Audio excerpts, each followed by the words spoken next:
I'm Don Stevens. I'm a dentist, right? Yeah. Yeah. Mate.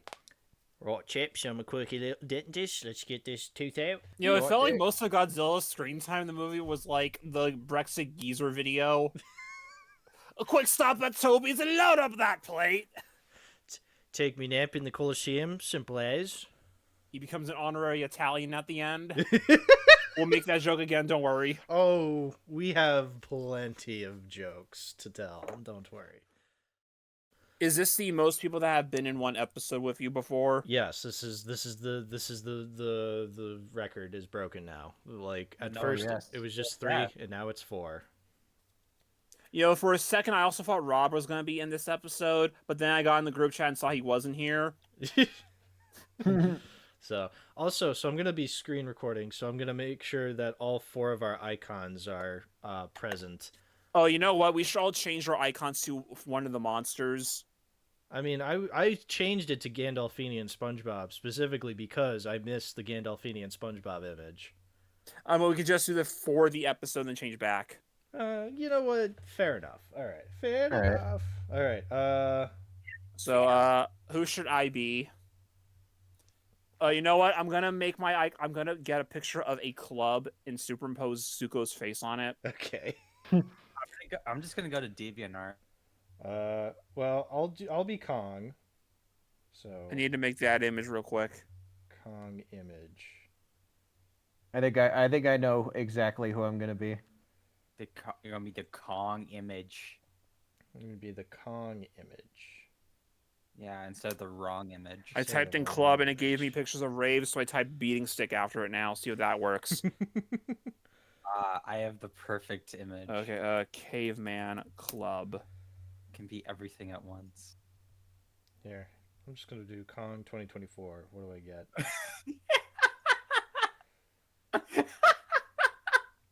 Beautiful. It's not a lot of funny Kong images. You know, I knew that's what you were gonna do. You know, I'm just gonna do bro is flabbergasted. I think I've won the night. All right, there we go. All right, so which are you, Bamason? I'm Doug. Doug. I'm so glad he was only in the movie for 2 seconds. I mean, I'm so glad he was only in the movie for 2 seconds. And I Yeah, did they not coulda- want to see that fucker. They could have like abused like the meme following They that he were has with the going fan to. base. Like, I totally thought that he was gonna be like their pet, like Dan Stevens gonna be like, "Hey, it's my boy Doug. Hey, Doug, have a steak." hey, I Doug, thought have a that's what they were steak. gonna do with him. I'm so glad they didn't. Yeah, no. Yeah. They did I feel the like right if the MonsterVerse keeps going, I feel like Doug is gonna probably just be like the most recurring cameo, That'd be nice. like No. the Stan Lee of the MonsterVerse. The Stan Lee of the MonsterVerse. Excelsior! It's not the secret 60s anymore. Hardcore. Okay, Paint on It doesn't want to open up. Fuck it. I'm just gonna make my picture of the Funko Pop of Zuko. That's fine. I should probably put text at the bottom of each of our icons to make sure people know which is which. Yeah. All Well, right. just Godzilla, Kong, DeviantArt. I'm sure you'll find plenty. Yeah. Oh wait, no, meaning like you guys change your icons now. That's what I meant. I already did. Oh, because I'm still seeing the like your old Just- one. Yeah. Just click on my profile. It should be changed. Okay. There Oh we go. my There we God. go. Sorry. I I don't know. I had. got the best. Okay, no, that's perfect. That is perfect. Like I'm That is- absolutely gonna That use is that. incredible. Yeah. I got the best one. And now we just wait for William. I'm waiting for things to actually load. That's fine. I might include this Oh, you can use that. because I'm recording use right that. now, and we're like, what are we? 4 minutes in? That's fine. All right. Well, you have to use this epic Godzilla image. That's Godzilla evolved. There he is. They just made him red. Yeah. No, not Redzilla, true. they call him. You fool! Godzilla isn't red. But I see it's right there, red. See, red. No, wait, that's blood. You That's see blood. blood? It's Bloodzilla.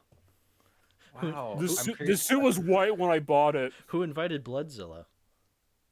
Isn't that just Shin Godzilla? Is it? No. No. No. No. No. It's gonna be a no for me, dog. That's gonna be a no for me, dog. Yeah, that's gonna be a no from me. King Kong, come to Boston. I'll give you what for. Oh my god, what is this? What is this? What is that? Is that Why is Destroyer pink? Look Why at his not? posture. Look at Kong's fat ass. What is going on at the ground? Look at Zilla's fat ass. Damn. Damn, God, boy, he thick. Guys, it's Godzilla Kong versus the Vicious Six. Oh, Oh my, the vicious oh my what? god. The Oh, Vicious Six. Oh, wait. no. I completely forgot those were the characters those in guys. Rise of Gru. That movie was a whole fever dream. Like, Yeah. Jesus. Yeah. Amazing movie. 10 out of 10. Yeah, the Gru really rose. Yeah, he rose. You want to suffer Guys. the rise of Gru? It's Godzilla and Kong versus Gamma Hulk. Yeah. Okay, I'm good Gamma now. Hulk. That's Venom Hulk. No, that's Gamma Hulk. Oh, it's Gamma Hulk. Okay, I'm not much of a Marvel. That's Gamer Hulk. You're not- Gamer Hulk. All right, I see, William. You've changed your icon. Excellent. I think we're almost ready. It's Sukin time. It's Sukin time. Oh my goodness. This is actually pretty cool. I like this. Just like Bad Boys trailer. Just like the Bad Yes. Boys 4 trailer, which they didn't call Oh. Bad Boys for Life. God. Yes. They So called just- that the third movie. Yeah. for And I'm some reason. disappointed. What? They showed the trailer for Kingdom of the Planet of the Apes. They did not show the trailer for Monkey Man. No. Mm. They showed the trailer for Quiet Place Day 1, Mm-hmm. and they showed the trailer for that Zendaya tennis movie. Oh, I Oh, didn't see that challenge. one. Yeah, because both are Warner Brothers. But here's the kicker. This is a PG-13 movie with children in the audience. Well, so I'm gonna comment on that because at my theater we had the Despicable Me 4 trailer play, which is really funny because it was like the trailer that played like one of the first trailers was that new Alex Garland movie, the Civil War one. You know, Oh, yeah. where it's just That like was awesome. America's entered a new civil war, and then immediately Oh. after that, it was a Despicable Me 4 trailer. I'm just like, oh my god. I think at one point it was Furiosa, Yeah. and then it was Despicable Me. Yeah. I didn't get Despicable Me. I got Furiosa. I got Planet of the Apes. I got I Challenger. really like the Furiosa trailer. It's really I good. got that Yeah. Ryan Reynolds' Imaginary Friends movie. Yeah. That was just a promotional piece. That movie Yeah. looks what the hell. Yeah. Anyway, I so don't know what's going on with that, but it exists. Oh, that's fucking Sesame Street looking ass motherfucker. is that Wow, is that's what you should use. this is the no? I'm yeah. keeping Kong. I'm keeping Kong. No, yeah. There's Kong's right there. There Kong he right is. there. All right, Yeah, fine, yeah, he's the fine. Kong guy. I'll He's the Kong prolong guy. the episode even longer so that I can change this to my profile picture. This I'm is- I'm hey, I'm changing it to Kong. That To that better picture of them in Kong. Egypt looks like it was made by AI. because it I think it is AI. Okay. Wow, astute observation. Hmm. Astute observation. What's going on with Evolved Kong's teeth? All right, I'm Kong. He's got Everybody. two gums. He's got two guns. That's gonna be the next movie. They make the next augmentation in his other arm becomes a cannon. I'd be okay with that. All right, let's What start this. other movie. character is was- famous I- for having an arm for a I'll cannon? say it later.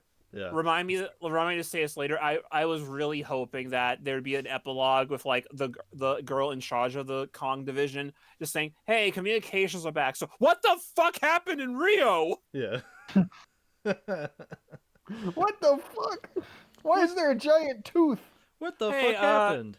You know how like we had the senator on her ass about Godzilla in fucking France earlier? Yeah. What the fuck was Godzilla, and the two other guys doing in Rio? Yeah, exactly. Ocean frozen. I was frozen today. All right. Anyway, so I'll do the intro. I'll introduce you guys one at a time, so then you can all have a chance to say something funny. I'm sure. Then we'll do King Kong versus Godzilla. Then we'll do Godzilla versus Kong, and then we'll do Godzilla X Kong. Any questions? Why? Will there be snacks? I Yes. still have popcorn left over. Yes. Can I go home? No. I would hope you are home. Yeah. Are you home? Yes. Yeah. You're just recording this No, on the I'm, park just, I'm bench recording outside. this. I'm recording this in my car while I'm driving. Actually, Slice King recorded his episode in his car. I've done this Was he before. driving? No. I've recorded he episodes driving? while I drove I to hope Burger not. King before. Just imagine doing like a guest, someone's guess. Your guess is like road rage. Yeah. You just hear, like- Reminder. you just hear like honking in the background. There were 2 times recording ShinyCast where I literally got up, switched Discord to my phone, went to my car, and drove to Burger King while we were recording the episode. Another day, another dollar. What up, guys? Another day, another dollar. Yeah. God, what are Horsebeat's most recent videos? He 'Cause just he's did he just explained post nut clarity. Oh my Oh, god. good. We, Oh, wonderful. we gotta watch that Yeah, after the episode. He goes to sheets again. Oh, great. Because like he's been doing some shit. Like he said, when you get cheated on or something. Yeah. Yeah. Yeah. Girlfriend, boyfriend keeps vids of X. Oh boy. That's a video. Oh boy. Post on Clarity explained 5 ways to get cheated on. Fighting an MMA fighter when you have no training. How long should you wait? I'm so glad this is one of the YouTube channels we keep up Ex-girlfriend with. slept with dad. Your parents got divorced. That's the same title. That's the same. Yeah. Ex-girlfriend slept with your dad. - your parents got divorced. That video is hilarious. Yeah. The thumbnail is his back flexing. Yeah. Japanese man stole your girlfriend on a school trip. Why you should have a freeway. These are like episodes. Look, Plot so bad you don't want to be anymore. look. Nothing. Should you join Greek life in college? Look, nothing will ever top the Glug Glug 3000 to me from Yeah. him. Oh yeah. Five girls to avoid dating part 2. Oh boy. Important. Yeah. All right, the episode. All right. Hey, You know, keep that in. I will. Oh, don't. I'm Yeah, keeping yeah. all of this in. I've been recording for Oh, like. awesome. I've been recording for what, like 12 minutes. I'm keeping all of this. I'll Oh, figure so the out a first place- 12 Oh. minutes of us doing absolutely just changing our icons on, dicking around is going to be in the episode. I'm so glad to Yeah, hear yeah. that. I'm so Yeah, yeah. it's gonna That's be great. the most entertaining portion of the episode. Yeah, yeah. the best portion of the episode, we want to talking about the movie. Yeah, exactly. So anyway. Hello and welcome to Too Many Movies, the podcast where we discuss DVDs, Blu-rays, and even the occasional VHS tape. I'm your host, And even the Hal. occasional way to get cheated on. Yeah, even that. True. Very Even true. that. Okay, wait. I got to introduce all the guests because this is a first for Too Many Movies, guys. We have 4 people on today's panel. So, first up, does this guy really need an introduction? He's been here before, and he's here because, well, we're talking about Godzilla. I mean, who else would I have on this episode? William, how you doing? Well, there's 2 other people, so that's who you'd also have on. Yeah, but you are the Zilla man in my circle of friends. But there's a Correct. second Zilla man, that being another guy who's been here before, Bamason. I am sad to report that they did not kiss. They did not kiss. Hey, spoilers! Mm-mm-mm. Spoilers! Bernie did say he was going to kiss Dan Stevens on the mouth. Save that for And later. he didn't actually do it. No, he didn't. Because Fucking coward. Come on. he Fucking would- commit to the bit. Exactly. But wait, boys, we have another guest, someone who's never been here before. Lili, this is your first time here. Introduce yourself.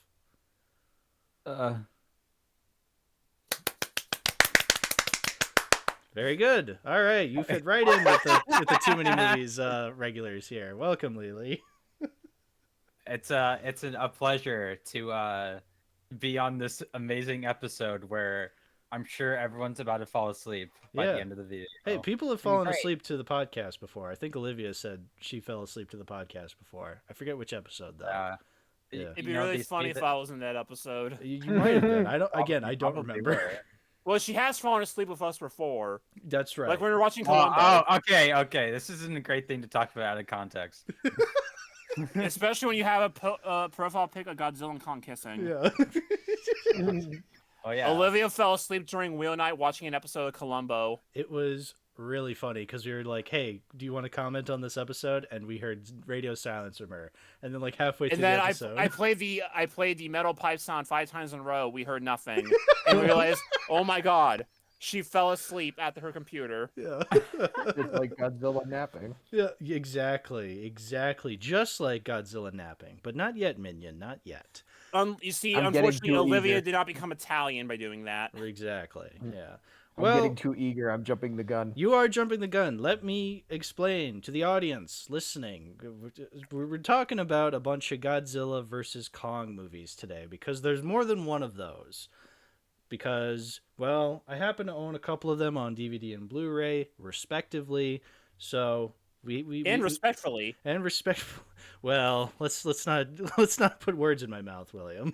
You want me to put something else in your mouth? Whoa. We'll get to that. We'll get to Because I that. have leftover popcorn. Well, I'm still chowing down on a Big Mac I got earlier, but that's in the kitchen right now because I'm recording an episode. Well, then you're not showing down on it. No, but I was earlier, but I didn't want to get food in my mouth, so then people don't hear the food in my mouth while I'm recording. Yeah, but this is a burger movie. This is a burger movie. Oh. It is. Yeah, this is a horse meat movie. This is Yeah, a don't you know horse that meat there's a movie. Godzilla Kong burger tie-in? Yeah. Yeah. Like Yeah. Horace Jr., yeah. Yeah. Yeah, and go to Circle K and get your Godzilla patented. Get your Godzilla toffee bar that Yeah, I've you- actually tried and is pretty mid. was pretty mid. What, the one from You know, FYE? speaking of mid, Oh, very good, Lili. You catch on pretty quick. Yeah. speaking of mid, what's the first movie we're going to be talking about today? We're talking about King Kong versus Godzilla, 1962, 1963, either or. It doesn't matter. The American, the Japanese, we watch both versions, or we've seen both versions. So, I did the least amount of prep work going into this episode. I only watched the 3 main movies. Everyone else, you also rewatched the entire MonsterVerse. right. Yeah. And both cuts of King Kong versus Godzilla, Well, which hey. I'm like, nah. I didn't rewatch. Actually, all I the only MonsterVerse. watched the Japanese cut in Yeah. preparation. Have you ever seen Which- the American cut? I think I saw it when it was on HBO Max, and I Right. didn't know that it was an American version. And he's lying to himself because it was never on it. No, I swear I saw a version of it on HBO Max. No, It was back in 2021 before Godzilla vs. Kong I've came already out. proven this wrong. Maybe. You know No, I what? s- It was probably Why- on why would I- YouTube because I definitely saw it on YouTube. Yeah, I don't think it would have been on HBO Max because Universal has the rights to it. Right. No, I swear it was on HBO Max. Bamason, you know, this is a great segue into talking about commercialism, Yeah. which is a set of King Kong versus Godzilla, 1962. 1962 specifically. Yes. Yeah. Because the American version got rid of all that. Yeah, there was like Yeah. one scene where what's his face was gonna like stop them from shooting Kong, and like one of them was just like Mr. Taco. Mr. Taco, and like one of them was just like, you only care about your money or something, and like that was it. Like that was literally it. Like the rest of the movie Yeah. had nothing to do with that. Whereas in the Japanese cut, there's like multiple lines. Like a good one that sticks out is like when it's clear that they're gonna bring King Kong to Japan. Like there's the one lady who's like, I wonder who's stronger, King Kong or Godzilla. And the one guy's like, no, this isn't a fucking wrestling match. Mr. Taco's like, that's a great idea. That's a great King Kong versus idea. Godzilla. It is a great idea because guess what? That's what I wanted to see. Yeah. Yes, and so you did. Yeah, and Yeah. then I was like, so now I've seen both versions. Obviously, I have the American version on DVD. I don't own the Japanese version because it's fucking Because- impossible to get. There's Unless only I- 2 ways to do it. One of Yeah. which involves importing. The other way involves buying the over $100 Criterion Collection set, where it's put it on as a bonus feature. 30% off currently. Currently, I feel like it 30%. goes on. I feel like it goes on sale a lot. Well, yeah, because it's expensive. Yeah, no one's ever gonna pay the full $200 for it.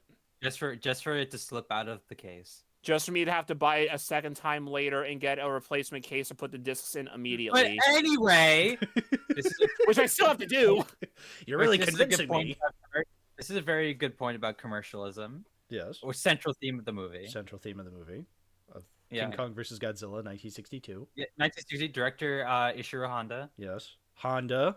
A You mean car. not John Beck? No.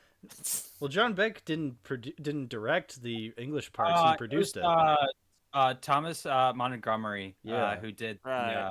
the U.S. scenes. Yeah. You know, where you get to learn about Kong being a thinking animal. Yeah, and all delivered by Eric Carter, some white guy in 1960s science fiction looking set.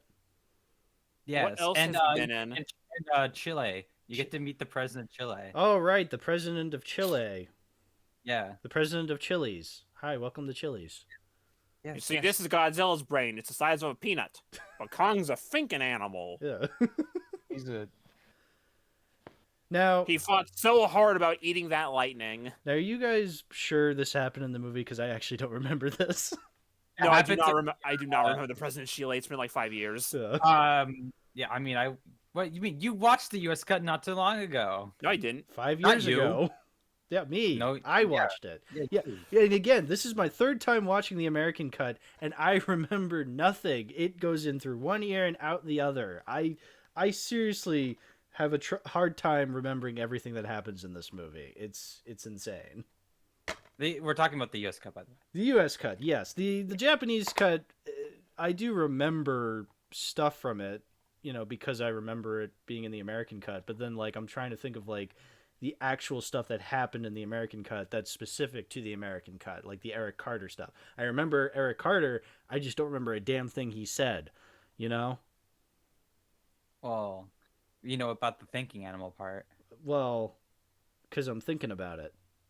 Yeah. And Yeah. Kong's a thinking animal. Kong is a thinking animal. So let's talk about those insert theme inserts into the U.S. cut there. Why? Because they thought that we needed to have the movie explained to us because audiences in the 60s were dumb, when the reality is it's just boring and no one wants to see that. Just play the fucking movie. Exactly. That seems to be a common theme with a lot of these movies. It's just we're advertising this great battle, and it's not even a quarter of the movie, Which Yeah. I get it. I will look at these movies with my pessimistic executive brain. It's not easy to do, but I get it. It's okay, we don't want to necessarily make the entire movie just King Kong versus Godzilla, as awesome as that would be. It's we got to have a story with human characters because we need to follow along the human characters. The difference here is that in King Kong versus Godzilla 62, there actually is a real story going on, whereas in the others, it's just we have to get to point A to point B so Kong can get the axe and then fight Godzilla for real. Exactly. Yeah. So spoiler. I know, but at least with the 62 version, you guys are right. There is actually a story, and there's actually themes about commercialism and the dangers of that. And it's And it feels so self-aware about what it actually is too. Yeah. Which It's we're acknowledging that yes, we're going to have Godzilla fight other monsters now, but we haven't forgotten what he's supposed to be about. right. And so we're gonna play with that. I still think though, even though it has all those things, I don't know, it still is a little bit weaker compared to the original or other Godzilla movies that actually tackle some pretty heavy stuff. I still think -1, trumps this movie. Even though this is the better version, the Japanese version, I'm still left a little wanting more out of the final product. It's from our perspective, it's just we've seen every kind of Godzilla thing because we've seen all of the movies, so we have the entire franchise to us. So it's we know where this fits into the franchise, and no one is going to ever say that stuff like this is better than -1 or the original. No one's gonna say that. Right. It's more a matter of Godzilla has been around for 70 goddamn years and has been every kind of thing that Exactly. it's easier to separate them into different pillars of the franchise. Well, even from what I remember from other Godzilla films, and again, I am very much at a disadvantage with this franchise compared to you guys. I am very much a filthy Norman when it comes to this franchise, but I still remember getting more out of films like Ebera or Hedera or even King of the Monsters. So like the 2019 King of the Monsters, not the 50s version. So like I mean, you get some mileage out of that one too. Yeah, I still feel like I get more out of those movies than I do the Japanese version of King Kong versus Godzilla.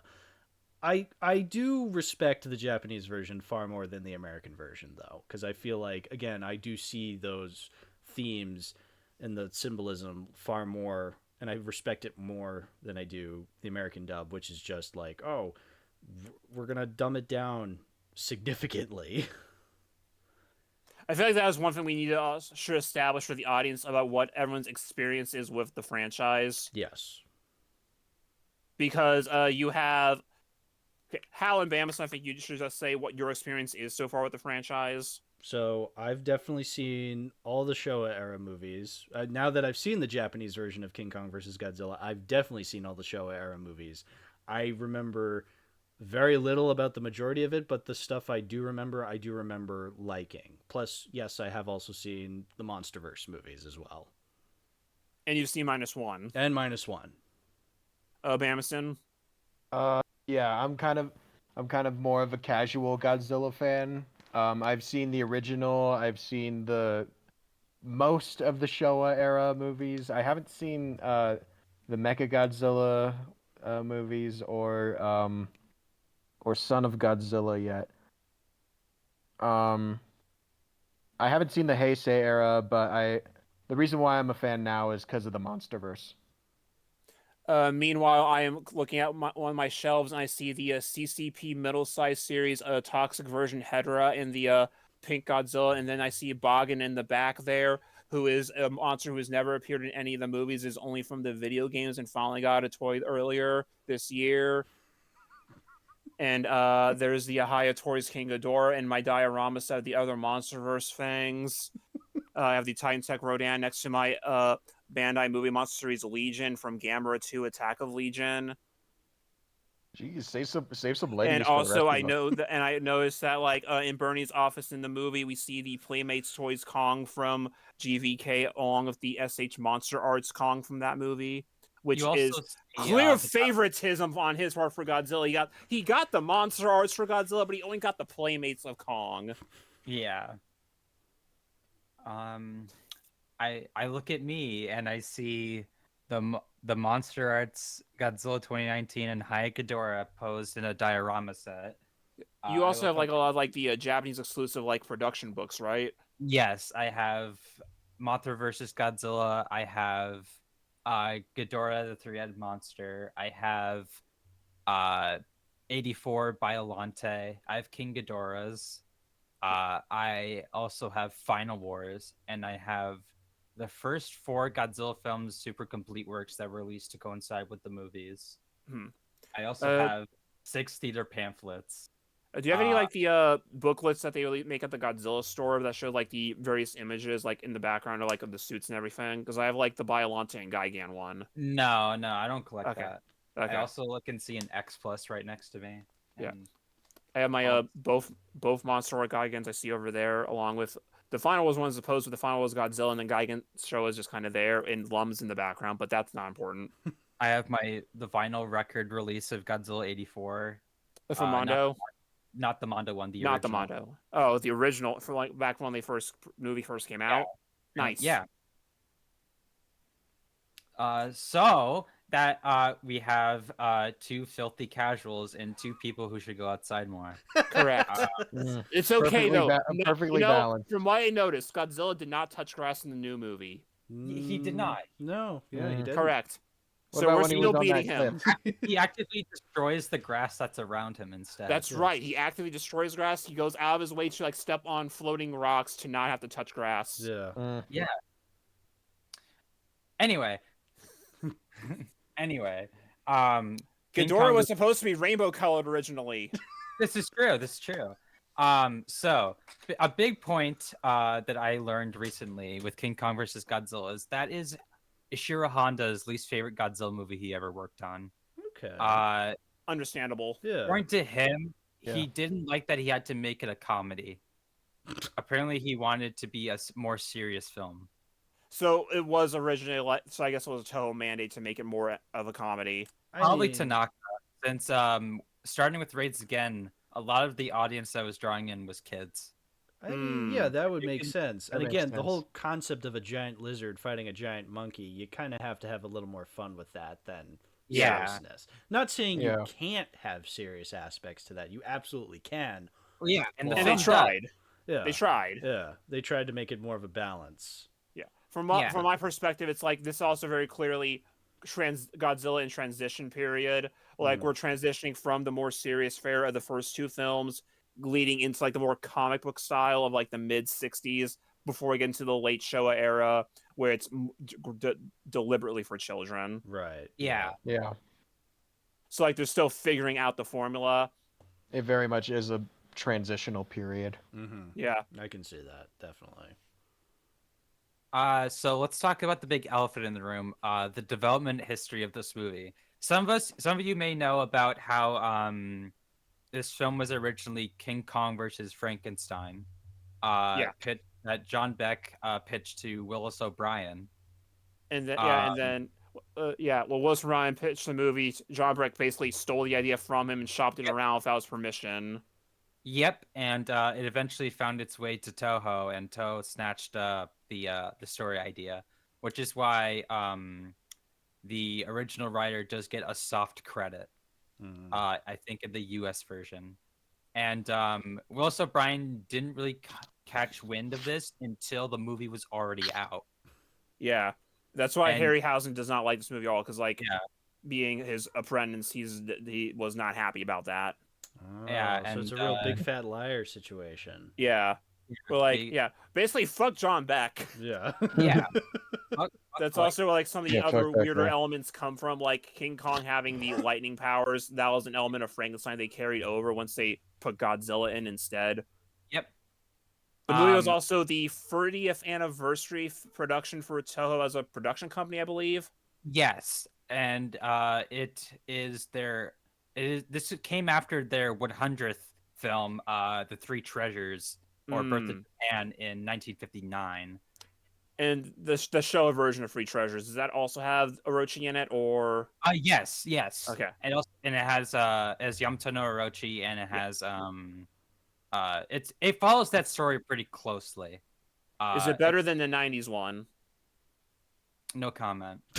Okay, I haven't Smart seen move. either You yet. have to see it. You have to see it. Yeah, I still have to watch Anyway, both of them. but yeah, a big point about King Kong versus Godzilla is the soundtrack. It's probably one of the most well recognized soundtrack of the series, especially since Ifukube definitely uses a lot of its motifs throughout his works from here on. Yeah, this is where the debut of the fanfare comes from. The dun dun dun dun dun dun that begins Yeah. here. Yeah, and you also have the The chanting theme, chanting and the dun dun dun dun dun, dun dun, dun. dun, dun, dun, dun, which then you reappears in like the credits for Destroya and appears again at -1. And there's a version of it that's in Space Amoeba. It's been a while since I've watched Space Mirror, but I yeah, that probably is in there. There's also the King Kong versus Godzilla Battle 1, which is the dun dun dun dun dun dun dun dun dun dun dun dun dun dun dun dun. Yeah, that one, yeah. Which would appear in Godzilla versus King Ghidorah. And the Godzilla theme in this one would be reused for the first few Ifukube composed Heisei Godzilla films up until Godzilla vs. Mechagodzilla, where that switched to the Mothra vs. Godzilla fanfare. With like Mahara Mothra in it. Yes. Yeah. And Remember what we said earlier about the two casual Godzilla fans versus the people that need to go outside more? yeah. Look, But- I'll but comment they- on they're this. learning. I really love the native chant. It's addicting. It's so catchy to me. I've been at work this week and I'm just like boat racing. Yeah, it's just it's It's Yeah. insane. It's catchy. It is very catchy. Also, fun fact: if any of you have heard about Sempote Sands, Yo, if- Somebody with, Sam, let's go. Magic Lizard. yeah, with Magic Lizard, Computer Superman, his illegal Ultraman films, well, except Multiple. the first one. He was apprenticing under Subaraya during this movie, and there's plenty of pictures online of Sempote on the set. He even has a picture with Honda and Subaraya, and I believe one with Tanaka. And if you've seen any of his works, you can kind of get like how he like basically idolized Subaraya. And obviously that would turn into a long-standing obsession that would prevent Subaraya's brainchild, Ultraman, from really kicking off in the States and Thailand properly. There's a reason why the Blu-rays of the series only recently came out in America a couple of years ago. It's entirely because of that. Yes. A big point, I think, like I mentioned the commercialism. Yes. And I think it really does show with how the film frames a lot of its editing, and how the kaiju are characterized. Because obviously, compared to like most of the movies, besides maybe late Showa, Godzilla is very like obviously he's very bulky, but he's not like too bulky, and his design's also gotten a radical overhaul. He doesn't have 4 toes. He doesn't have ears anymore. I don't know how he hears anything. I cannot believe what I'm hearing. I can't hear anything. He's a little bit more Muppety, so to speak, in this movie. Yeah. And credit where credit is due. They do employ a lot of techniques in this movie. Yeah. We get There's like some stop motion here and there. The puppets that for the background. Yeah. Yeah. And it's all very impressive. Like especially. Yeah, I agree. No, yeah. How? Sorry. And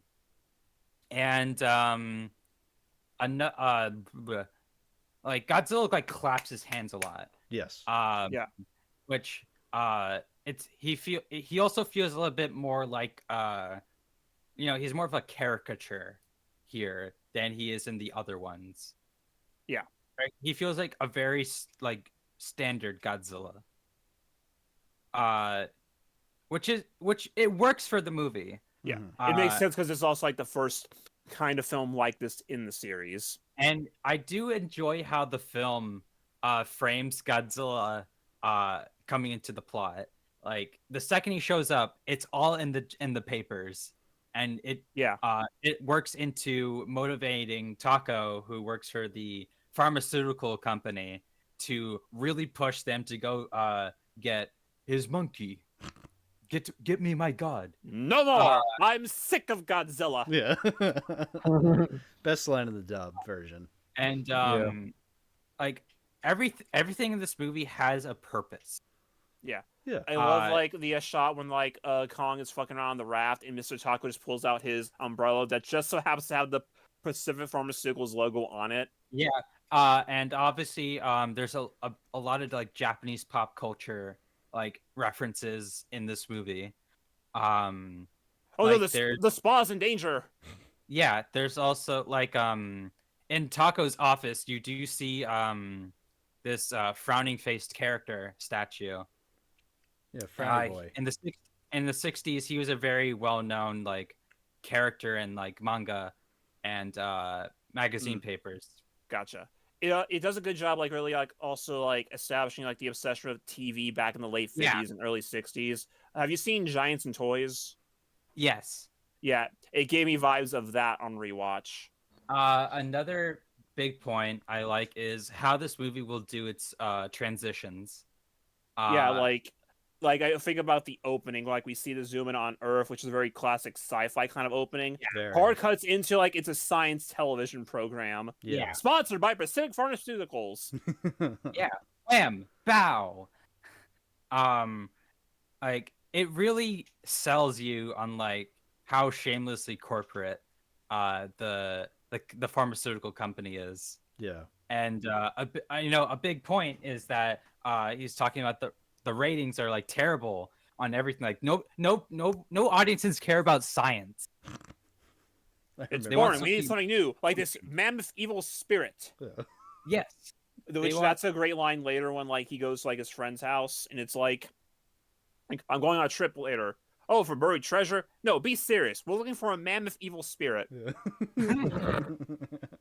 But, the self-awareness of this movie is definitely like, despite how it can feel a bit odd compared to the rest of the series, it works. I think the funniest bit is definitely when all the people are evacuating because Godzilla's coming towards the city, and the kid goes, I want to see I want to Godzilla. see him. It's not a zoo. Like, that's really funny because it's like this is very shocking that like at this point Godzilla's already become like a commercial. Like, he's got a movie in universe now, and Yeah. that's so funny. Like, It's very meta at this Yeah. point, which is just so surprising since there's only been And- 2 movies. it's And like you said that like it feels odd compared to the rest of the series. I'd say it's only really that odd in comparison to 54 and Raids Again. When Right. looking back once everything else has come out, I feel like it makes more sense and fits more in. But at the time, it would be shocking. Yeah. And Yeah, it feels like they're very well aware of that. yeah, like let's see what else. They're like when they get to the island,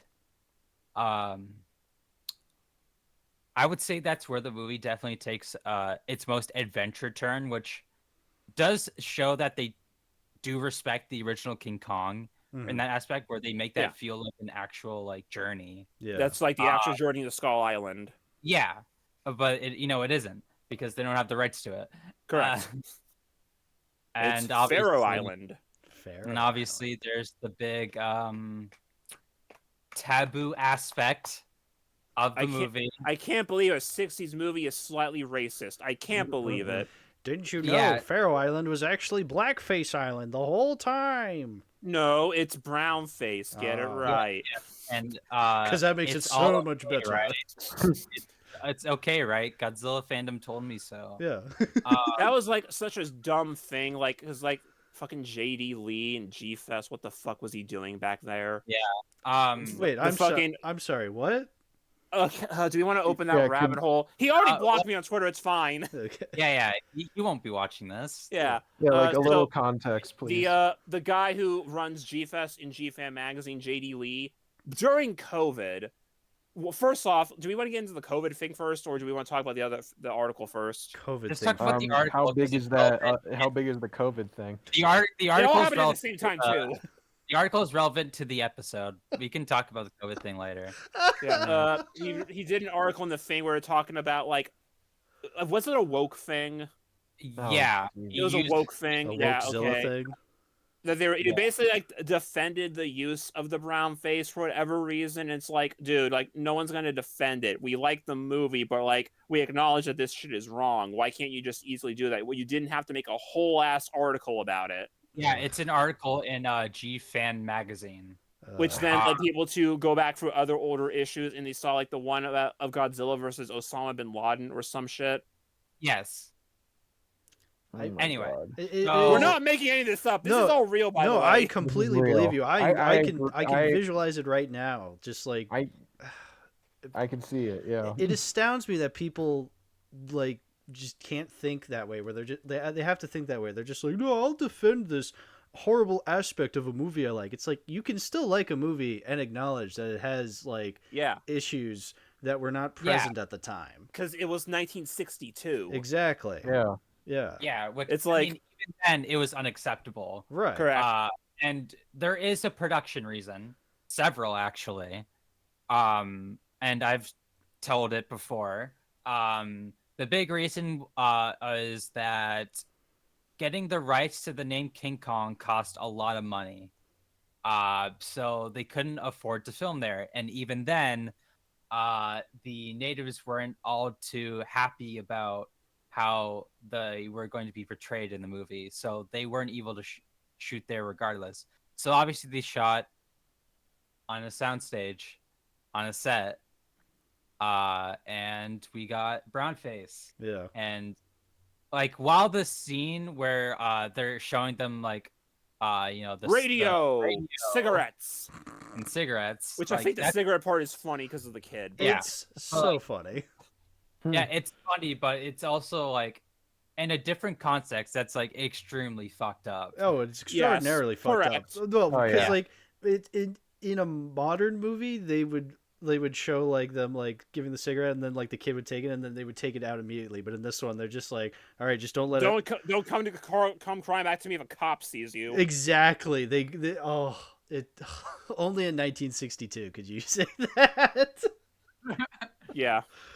But and obviously this leads into talking about probably the most unfortunate but interesting aspect, the giant octopus. Okay, so yeah, this old story. Such a fun story. So the giant octopus, it comes out of nowhere. Yeah. There are But 4 of them in production, right? two. There are 2. two. Okay. So it's portrayed by 2 live octopuses, and a prop that was filled with I don't remember the what it was called. It was like cerasium or something.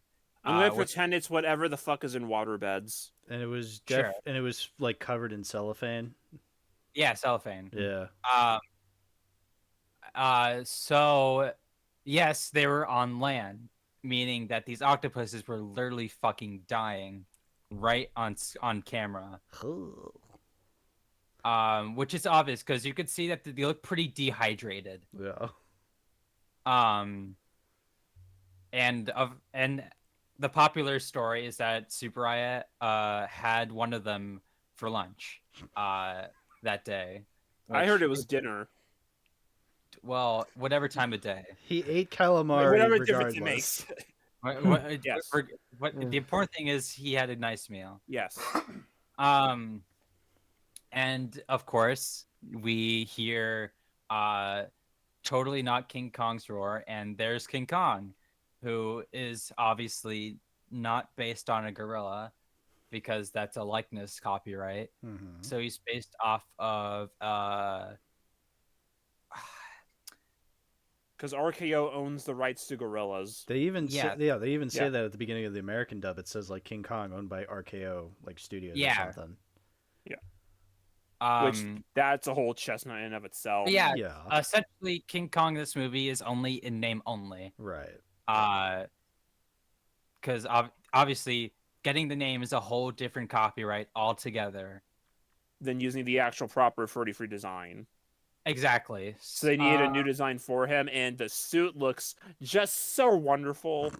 Oh, it's glorious. I mean, So great. I like this design of Kong for just how goofy he looks. Have you Yeah. seen his design in King Kong Escapes yet? I Oh, can't, spoilers. Spoilers. I But, can't believe you spoiled the King Kong Escapes. So the suit had long poles that were in the arms, which is why his arms kind of move in like a wavy inflatable arms tube man kind of way. I noticed that. Yeah. Which that's what Koichi Hirose would be gripping onto to make it have like longer arms. But this also unintentionally made it look like he had no elbow joints. But they did remove those during the fight choreography, and obviously you can very much tell. I like to think of it as a reference to how there was a long face puppet and a short face puppet in the original. Yeah. Here we have long arm and short arm Kong. I believe like there's a Rankin Bass co-production with Super called The Ivory Ape that does like a similar thing with the arms. It's kind of sorta. Yeah. But yeah, Kong shows up, fights the giant octopus, defeats it, and then afterward Gets drunk. he gets a couple beers. He gets a couple beers. He gets a couple Have a beers. pint. He drinks some of those berries. He got some Which berry juice. Not addictive. Not addictive. It's not addictive. Not He can quit not anytime. Anytime he wants. Yeah. Give him my berry juice. Give him my berry powder. Sleep on the diet building. Simple as. Wake up on the balloons. What's this lizard doing in my house? Ma, I ate too many berries again. The fucking lizard's back. Help! But it's not addictive. It's not addictive. Ma, I turned into a stop motion puppet for 5 seconds. Help! Okay. What's this pagoda doing to get out of my way?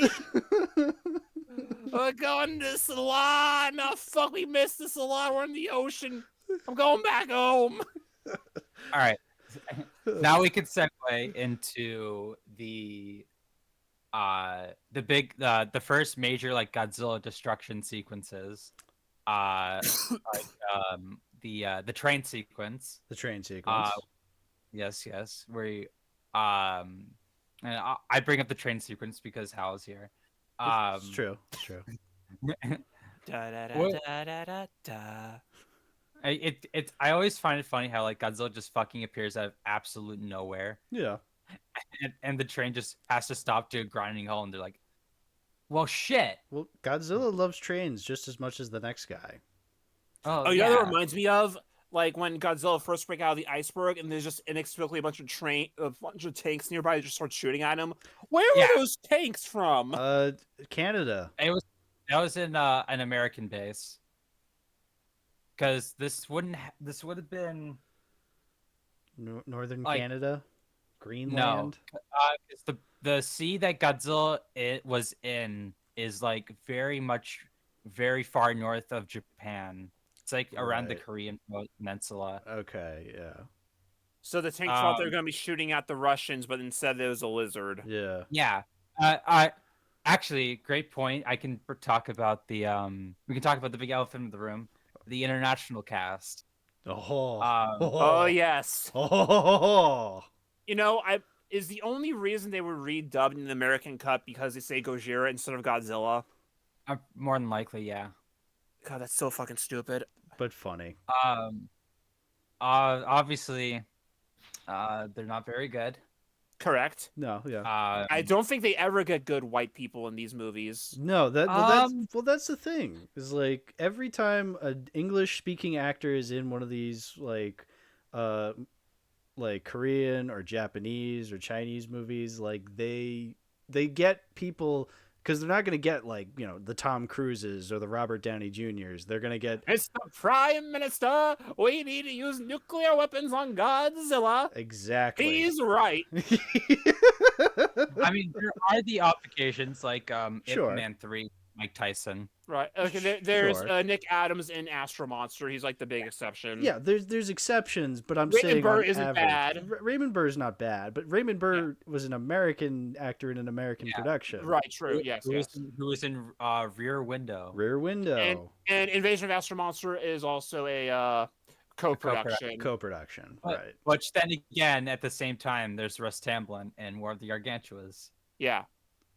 So But Was it Nick Adams in one of them too, or not? he was in Frankenstein. Okay. Frankenstein. With Baragon. Yes, Frankenstein does show up in a Toho film later. Don't worry. yeah, no, I Yeah. believe you. You own it. I do own it. Yeah. But anyway, that's a story for another day. Exactly. Godzilla attacking the army base is definitely a very nice spectacle. I like the toy tanks. Obviously, there's nothing like big for him to like smash down and punch or The like. tanks start shooting at him, and then they give up. Yeah. Yeah, they pretty much give up after that. Well, because he melts a tank with his fire breath. Oh yeah, he does do that. All right, we ain't winning this one, boys. Let's go back home. Yeah. He's And melting then- our toy tank. Let's get out of here. Let the Reds deal with him. Well, like the Reds deal with him. Yeah. I definitely enjoy that sequence the most for Godzilla, besides maybe the 1 million volts scene where they try to trap him under the ground. yeah. Where- Or Yeah, they they have and another then- plan: a giant pit. Yeah. Yeah. and he just Bury crawls out of him. it. He touches the lightning once, says, "Nope, I'm out of here." Yeah, Godzilla's pretty fun in this movie. I will say Yeah. his sequences are nice little supplementary like spectacles. Um, King Kong definitely is the one with the most things to do, Mhm. which he is the top biller, and he Yeah. is the one who was most popular. Yes. Right. Which it might be surprising to some people nowadays, but yes, King Kong overall as a character in the film was way more popular than Godzilla globally. That definitely Yeah. makes sense considering the time period, because at that Yeah. point, like the original King Kong was 30 years old, and like Godzilla Yeah. was super new. Yeah. Godzilla Yeah. was partially inspired by King Kong anyway. exactly, yeah, King Kong came first. Yeah, King Kong- Godzilla was not even like 10 years old at this point, right? Yeah, Yeah, 8. Yeah, we're still like 2 years off. yeah. So, and this is the first time they're in color. Which is this wasn't the first color Toho kaiju film. That was That would be Rodan. Rodan. Because the only black and white Toho kaiju film after Raids Again, Varan. Varan, and that was A supposed to be TV production. a TV production with a U.S. company that backed out, and they just had to release it in theaters. Some would say it's unbelievable. Yeah, unbelievably shit. There's, which that I do feel like the portrayal of Aaron in that did help him with Godzilla in this movie, especially with the way he poses Godzilla's arms and emotes with him at times. Mhm. Nakajima, right? Yes, yes. Yeah. You know, the guy who almost got his balls blown off in that movie. You know that He movie. almost got a lot of things happen to him. Yeah, it's true. Let's see what else. So the first big fight, someone bets on Kong. Yeah, Taco. Yeah. My bet's on Kong. Flips the coin, tails. Fuck! So what did you guys think of the first major matchup? I'm gonna let Bamason take this one because I haven't heard his beautiful voice in a while. I honestly don't have much to say on the film. I'm gonna be honest. No, that's fine. I just Um, like how fucking Godzilla breathes his hard breath once. Kong's like, fuck this shit, I'm out. Yeah. Yeah. I think it's interesting. Like I said, I don't have much to say about the fight in general. No, but that's fine. You have more to say about the other movies, right? It is a short fight, Yeah. but like, you know. It basically goes along with like what we said about the movie being self-aware that like they're finally here and then they're going to fight and then the obvious thing happens where Godzilla uses his tongue breath once and Kong's gonna be like, I can't fucking win against that. What the fuck do you want me to do about it? I'd need lightning Yeah, yeah. powers or something, but that's just too absurd. Wait a minute. Yeah. The matchup here is absurd. Look, guys, I'll do my best, but it's a giant radioactive dinosaur. What do you want from me? Hal, what did you think of it? I mean, the way that you described that about how it's like this like ultimate buildup, and then like Godzilla breathes fire, and Kong immediately is just like fuck this. Like, honestly, that's just so funny to me. And yeah, the whole like I'm betting on Kong, tails, shit. Like It's a joke. yeah, I like those jokes. I think that's the thing though, is like I don't think I'm as passionate about this movie as you are. But I'm glad that you're like going through like all these different scenes because I am really starting to appreciate, because that's the thing. I can appreciate this movie for sure. I just wouldn't say I'm on the same level as you, but clearly, I mean, that's why I brought you on the episode. Yeah. So, but yeah, I agree. It's a very fun scene.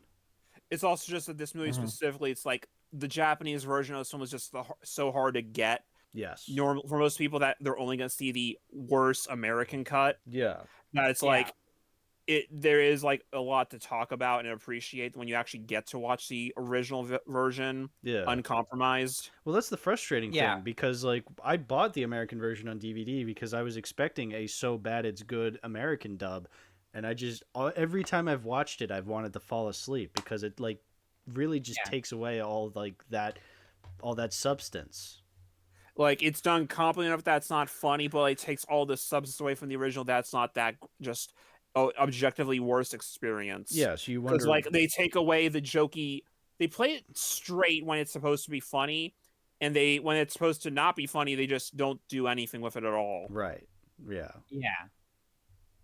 Speaking of, so the American cut has a lot of imported music from Universal monster movies. Yes, How most notably Creature from the Black Lagoon. how did you, Hal, think of the inserts compared to the soundtrack of the original Japanese Ifukube composed tracks? I do remember the music, like definitely during the credits. Like I thought was really cool, and like I do remember the music being far better in the Japanese version. I mean, again, nothing will compare to the native chant. Like that again, that's my favorite piece of music from this whole movie is the thing. Which is why it comes So- back in other movies. Yeah. Yes. So obviously after this we get the Kong attacks Tokyo. Mhm. Moment, Accidentally. which is- Accidentally. yeah, on accident. It was a And I accident. do like the little bit where they foreshadow Godzilla having a weakness to electricity, where he touches the barrier and he gets shocked and he just gives up and leaves. And then once Kong comes, he just starts chowing on it, which that's obviously how he gets the ability in the first place. And that gets supercharged in the final battle. And it's Well, we get they lay it up. basically They lay it up Yeah. on Fair Island because like you hear the thunder and Kong roars, which like implies that like he's getting the thunder powers. yeah, which you don't really catch on till like after you've seen the movie. But you get kind of like a soft King Kong remake with this short blurb of a scene, I was thinking especially, that. Yeah. especially Where there's 'Cause not he- a building tall enough for him to really climb, so he just kind of jumps on top of the Dia building. Yeah. yes, and he holds the one female character in this movie. Kimiko, I that- believe, was her name. Oh yeah, yes. Actually, he holds Uh, her doll. Oh, sorry. I should have known. Yeah. I should have known. He wanted the Barbie, but he got the Midge. Yeah. Yeah. I do like how they defeat Kong in the sequence where they have a recording of the native chants, Yeah. and then they start doing the drums to slowly like make him fall asleep. Well, they drop like the gaseous version of the Yeah. berry. Remember the non-addictive berries? They drop on them. You know what I chickens. caught on- on to on this rewatch? There's the joke in the beginning where like the one guy has to like play the drums because they accidentally set a taiko drummer to the studio instead, and then later on in the movie, now he has to play a taiko drum.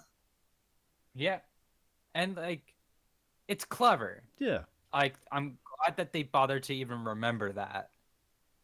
And I like They how also they like remember kind this of part. fade in cut to like the natives dancing to like show that. Yeah.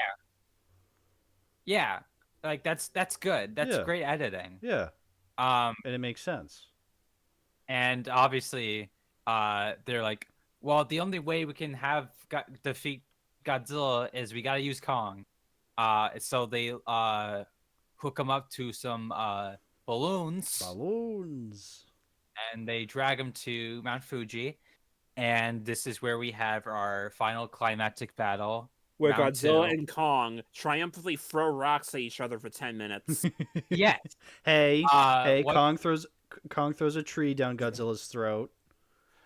I'm just Alright. making fun because like this is a common thing in the Showa era. Yeah. If the Heisei is all beam spams, the Showa era is the rock era. The boulder. What did you guys think of the fight? For 1962, I mean, I really shouldn't be expecting like amazing like fight choreography. So like for the time, I think it's cute. I think and, like that's something I do like with like the other movies is when they will use their environments to their advantage. It's not just punching and like hugging and stuff like that. whether or not it does it better, whether or not those movies do it better than the original, that's up for a debate. You can definitely argue no, for a lot of reasons, but I do like. I think for my long-winded point, I think for the time, I think it's cute. The fight scenes. Mm-hmm. The thing with it is that like it's Godzilla and King Kong. It feels like just such the big legendary thing that's been built up to for so long. But then we actually look at the series and realize this is literally the third movie. This is the first time Godzilla's ever really been pit up a monster as the big marquee thing. Yes, he fights Anguirus and raids again, but really like the movie isn't about that fight at all, really. So this is the first time it's ever been like this. In that it's kind of surprising going in like, oh, this is literally the first one really that's doing this. Exactly. So of course it's not been perfected on at all. They're just starting out really. Yeah, I like the tree to the mouth, but that's pretty much like the big like fight I can like definitely like imagine in my mind at the moment. Yeah. And also it's just like I do like this like a complaint for the show era as a whole. I like the idea of we're gonna throw boulders at each other as if that's gonna do anything when we are immune to giant explosives and nukes. Hey, that's a pretty big boulder, William. Big rock. Big rock brain. Yeah. I threw a rock at him. I love the part where Kong throws the rock so hard that he flips over and eats shit. That was funny. Yeah, and then he hits his head. Okay, that part that part was amazing. He just hits his head on the rock, and then he's just down for the count. He's just like, "Rrr." And then he gets struck by lightning. Like, I'm in the fight again, Ma. Yeah. Every time I see that image of Kong like lying down, I think of that video you made, William, where it was like the Save Mothra joke. We could bring that up again in later. Don't worry. Yeah, I just remembered. I could just imagine you and your voice being like, "Save Mothra." No, fuck you. She's dead. You let her die? This happens every movie. Most of the time, I'm the one that kills her. I don't know why the fan base thinks she's my girlfriend. I literally hate her. Don't even know how that would work conceptually. It doesn't.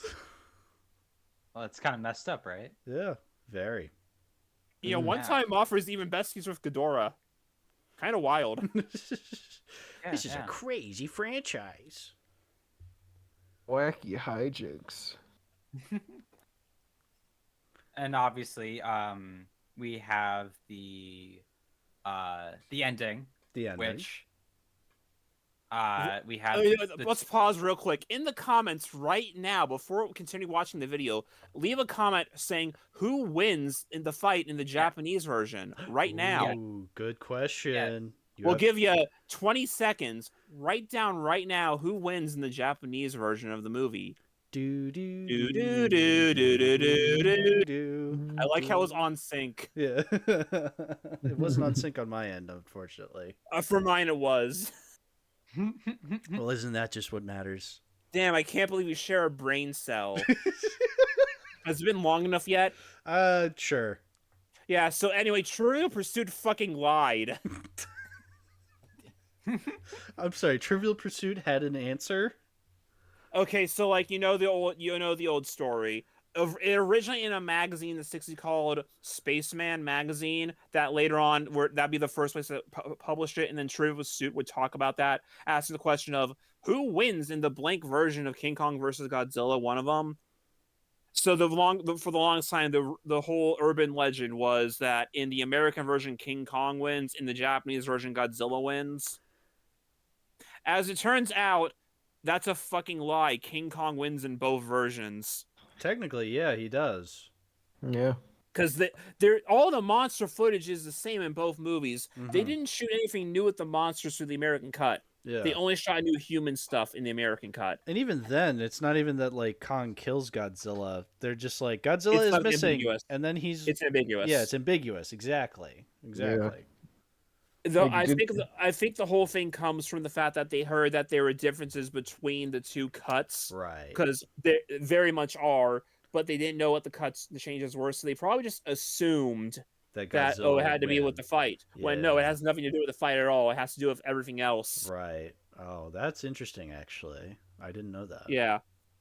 That's been like the whole big thing about the movies, and like it's persisted for decades, even well into like the 2000s and 2010s, and it's like, YouTube being as old as it is, you think at some point people would just look it up. I mean, how long was the whole Kimba controversy like relevant until? True. True. No, but you're right. I'm actually have a rebuttal to that one. No, but you know what? I'm glad you brought that up though. Like, I mean, because again, like I've seen both versions, and even when I watched the American version, I'm like, I came away not really understanding who won. Like, yeah, I guess you could interpret it as Kong winning, but like the difference really is just the dialogue there. It's like in America, it's rubbish. Yeah, King Kong won. In Japan, it's like Godzilla's missing, Kong's swimming away. Neat. Yeah, that's it. Exactly. The only major difference is the roars that play at the end screen. They don't play Godzilla's roar in the American cut, right? Yeah. Makes sense.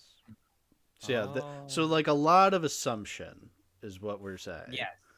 Now, there was going to be, at one point, they wanted to make a direct sequel to this movie that didn't end up happening. Mm-hmm. Mm-hmm. And I believe in that one, we actually were going to confirm that Godzilla was dead for a while. Yes. This movie did not happen, obviously, but like we saw Godzilla's skeleton. Yes. And then it got reanimated somehow, and they were going to fight again. This did not happen for a multitude of reasons, not the least of which being the rights issues. Right, yeah. Which would come back later on. Also, it's dumb and stupid. That too. Correct. That too. So, obviously, this movie did exceptionally well, and for the longest time was the highest-grossing Godzilla movie, and further assisted by the 1983 re-release and the Champions Festival release, which bolstered it to staying that way even well into 1992, seeded by Godzilla vs. Mothra. And then I believe later on, 98 would probably take the title after that, correct? No. It wouldn't? Okay. In Japan, no, it didn't. Not in Japan, okay. Only in Japan. Only in Japan. So, fun fact, there were multiple attempts to do this movie again, besides Resurrection King Kong vs. Godzilla.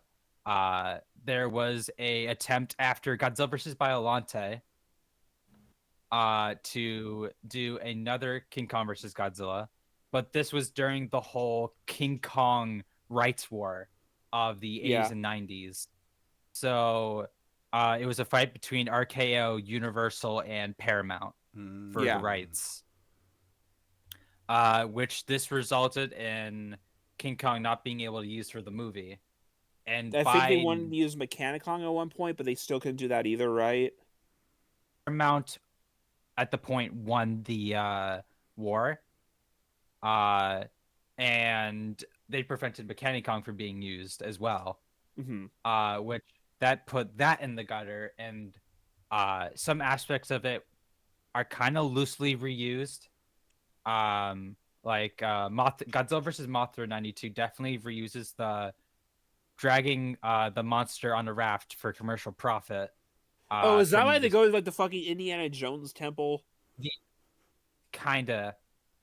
And obviously the idea was kept being circled around in forums for years and years. There's YouTube videos everywhere of speculation of what it would possibly be like. Plenty of interpolated edits. Plenty of Wolfman fan films. Yes. And then 2014 rolls around. Godzilla 2014 comes out, does really well. An announcement, Kong is coming back with Universal and Legendary partnering. If you guys remember, when Universal and Legendary were going to start working together on movies. And they made one movie and it bombed and they never again. Which movie was that? Yeah. Uprising. Uprising. Wasn't Jurassic World also produced by Legendary? Jurassic World, Pacific Rim Uprising, and Fallen Kingdom And then What a trilogy. obviously, what I heard, there's a lot of like executive fighting Mm. about the movies. So Yeah, they brought like the idea. Legendary was Warner brought out by China, by like this Chinese company at one point. Yes, Tencent. 10 cent picture. I only know that because Yes, their logos which in is why Kong Skull they're Island. in the yes, just Kong Skull Island. And then obviously the production of a new King Kong comes along, which King Kong, as we know, after Peter Jackson's Kong, had a lot of like back and forth of a sequel idea, and Adam Wingard was apparently pitched to be the director of a spin-off to Peter Jackson's Kong. And you know, Kong Skull Island eventually came out. They connected the two modern Kong and Godzilla films together, and by 2018, they started pre-production on the two, finally crossing over for the first time in over 50 years. And we eventually got the next movie we'll be talking about. But is there anything else we have to say about King Kong versus Godzilla? You know, we brought up the concept of Mechanic Kong and did not explain it, but that's fine. You don't have to explain it. I get it. Do you have? Sure, what about Doctor Who? That's not part of the movies today. You have to watch the King Kong show. Yeah. Yeah. Oh, we have to. Yes. Yeah, because it's an adaptation. Oh God, so many movies. All right. The main villain is And, Doctor Who. Too many movies. Too many Yeah, movies. Too many Yeah. movies. Well, Obviously, the next movie. Hal, take it away. well, I got to talk about the DVD of King Kong versus No. Godzilla. Yeah, All right. that's how the show works. Well, it sucks. It's a bad DVD.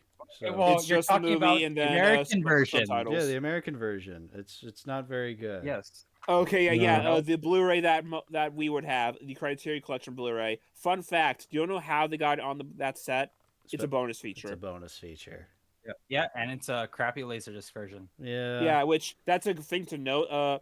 Lili, you have like the actual 4K scan from Toho that they did a couple years ago, and that's what we watched. And goddamn, Yes. the fucking brilliant transfer. Why can't they give those to us over here? It looks great. Like the blue screen effects in the Japanese version looked way better than the American version. Mind you, they're Except still the very one obviously blue screen. Yeah, but, you know, it's so obvious, but like it's not as obvious. better than Yeah. the other. Like, God, Except that one shot. Except that one shot. Except that one that shot. one shot. Yes, I'm pretty sure I know which shot you're talking about. I know exactly which Yes, shot you're well, talking about. I don't need to explain. I'm pretty sure I know the one. I also will not explain that one shot that we are obviously all agreeing on. Yeah, Yes. I watched it And, separately because I wasn't home on Wednesday. But Yeah. like, God, like on the Yeah. Criterion side, it's just a Laserdisc transfer that they had to use two different sources for because there's a very clear, obvious cut in one scene where it jumps to the other source for the rest of the movie, Yeah. like 20 minutes in. Yep. So, well, I can say for And sure. The Universal DVD. Next movie. Next movie! All right, fuck it. Fuck you, Next King Kong movie. versus Godzilla. All right. I'm I'm getting rid of that DVD. We'll rate the movies later. There you go. Okay, great. Godzilla versus Kong, not to be confused with King Kong versus Godzilla. Godzilla versus Kong, 2020. Remember, Godzilla versus Directed by Mothra is a Adam different Wingard. movie from Mothra versus Godzilla. Yeah, I remember this. So I'm gonna let Bamason take this one away because, yeah, you like this movie. He actually has something to say about this movie. This is a territory he can actually talk about. Yeah. I have kind of a weird relationship with this movie because before this movie came out, I did not really like Adam Wingard as a director. Like one did. No one did. before I saw Death Note, and it was really bad. Oh, It dude. still is really bad. I'm not gonna lie, Dude. but it has funny aspects about it. Yeah, yeah. Watching, thinking of Adam Wingard before this movie, he had what? Death Note and Blair Witch. Some indie And horror He film. You're had You're Next, The Guest, which also has Dan He was Stevens. part of the first two. He was part of the first two VHS movies. Yeah. Yeah. Which are great, by the way. He's done anthology stuff and some indie horror stuff. I would like to watch the VHS and- movies and some of his like indie horror stuff. It's just Yeah. the movies I've seen from him are Death Note and Blair Witch. So Like I hear I haven't good even things seen about the Blair cast. Witch. it's so bad, Blair Witch. I don't bad. I don't really like the original or Book of Shadows, so I don't think I'll get It's anything worse than out Book of it. of Shadows. It's worse. It's worse than Book of It's Shadows. worse than Book of Okay. Shadows. That's how bad it is. Oh boy. Yeah. But yeah, when the trailer came out, I was still not really hooked. Yeah. Cause like, I remember the rap song they used was like, Yikes. The Chris Classic and Eminem song. yeah. Here we go. Here Felt we too go. WWE for me. That sounds awesome. But then the movie came out, and I actually liked it. Yay, you like Yeah. I feel it. like that's the experience a lot of people had, that when it first came out, a lot of people liked it. Yeah. And then a year passed and you watch it again and you're like, oh. Oh And yeah, then you watch it in again my and you're case like, it was. oh. In my case, it was like more 3 years passed, and then I watched it again, and I was just like, ew. Yeah. So this yeah. yeah, like that's the thing. Like when I first watched it, I had fun, I liked it, but something felt off. And I'm like, it really just kind of felt like a bit of a very slight, where we only are trying to get to the monster fight as fast as possible. And I didn't think as much about that at the time, but now years pass, I rewatch all the other movies once or twice, watch this again, and one thing that always comes up with a lot of these movies, like in people within the fan base and out, is you'll always get those annoying people who will always say, "We just care about the monsters only," and it's like, I first was off, those guilty of those that. guys are stupid. First off, yeah, those Yeah, guys just don't know what the fuck they're talking about because Right. they only watch 2 of the movies ever, and that's it. Exactly. But it's like when you go through the movies, a lot of them actually do have plots and are trying to tell a story. They have substance. yeah. Yeah, Like, and bits like, of it. and maybe it doesn't always work, but they at least still try. Right. But you always have those annoying people who always say, "We only care about the monsters." Godzilla vs. Kong is the first movie that says, "We agree with you," because Yeah. it only cares about the monsters, and that just feels wrong, especially because it doesn't try to fix the problem. Mm-hmm. Yeah. It actively is now devoting most of its runtime to something that it actively does not care about. Right. Because Godzilla and Kong, the monsters still have about as much screen time as they do in all of the other movies. Yeah. Yeah, and the human characters are like probably worse than ever. Yeah. Because they're not even characters. No, they're Yeah, not. they're just kind They of. were going to be, like me and Leo will get more into that more later, but like they were gonna be, but this movie came out in 2021. Yeah. It was originally supposed to come out in 2020.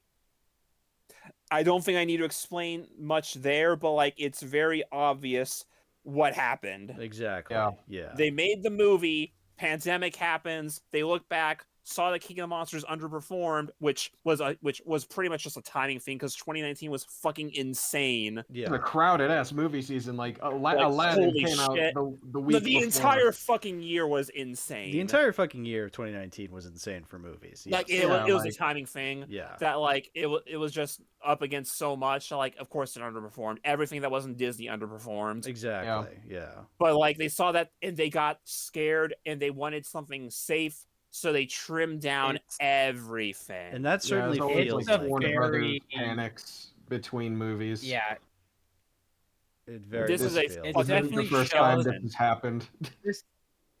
this is actually a really great talking point to talk about how the movie industry shifted within like the 5 years since like the early 2010s.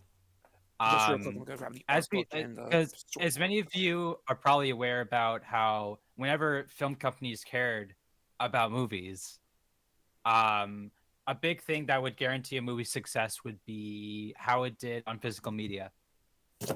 The greatest example is Batman Begins. that movie didn't do the best, but it made so much money in physical media that was what convinced The Dark Knight to be made. And this was the same case with Man of Steel. Man of Steel did moderately well, but its physical media sales are what guaranteed BVS to get made. There's a lot of other examples too. Like, remember, Family Guy got canceled. It came back because of DVD sales. Well, And William, adult swim reruns. And same with Futurama. William, Yeah. remember what movie also did very well in physical media? What? Showgirls. Good. I'm glad. But you can really see a huge similarity with how WB treated the MonsterVerse with how the DC cinematic extended universe. Yeah. The former You DCEU. have yes, How they treated it back the then. movies. Yeah. I feel like there has been a shift Yeah, now and- because like they don't have anything else, so now they have to care about the MonsterVerse. Yeah, I mean, yeah. Have you Um, seen the brand tie-ins?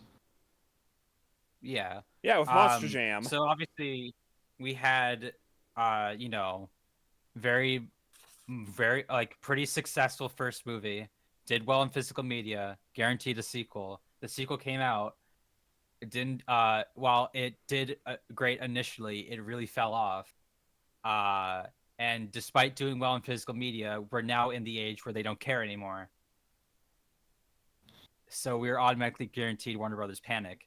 And the next movie gets hacked to shit because of panic.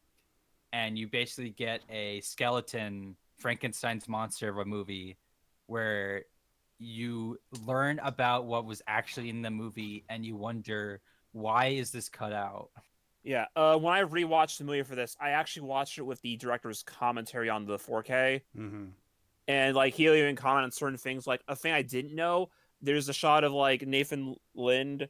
Is his name? I have the book open. I have the art book in front of me right now because yes, of course I own the art book. Of course. Mhm. Yeah.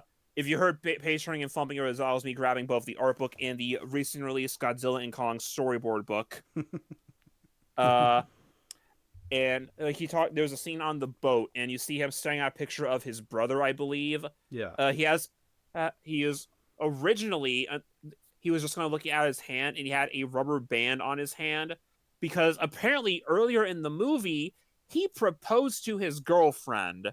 He didn't have Yes. money for a ring, so he used rubber bands to signify that, and that's where he's looking at. He had motivation. He And has a he still- girlfriend? yeah, Yeah. apparently, and not to say he has no motivation because like they gave him like something at one point, but they also cut that down further later, where like his Mhm. brother was on a Hollow Earth mission that failed. Yeah, he And- died. Yeah, and here's the thing: we had set photos of like him in the Hollow Earth looking at something that we were pretty sure was supposed to be that, and the art book reconfirms that this was a cut thing, and the storyboard book has the storyboards for that scene in it.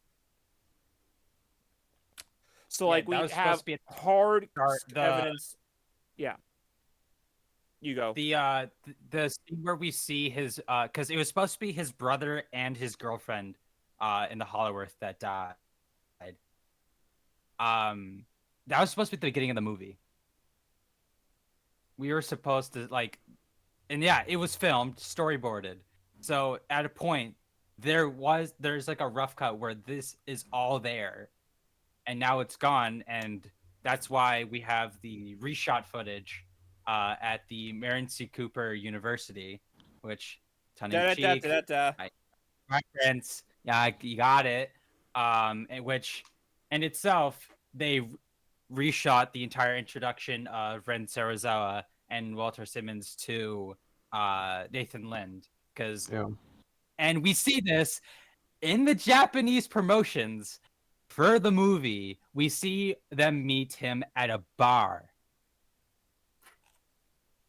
You can find these on the internet. It's fascinating how much they like try to wipe off like there was nothing bad that happened during this movie. Everything was fine. And then you can literally just do the most basic research down to just watching promotions, and there it is.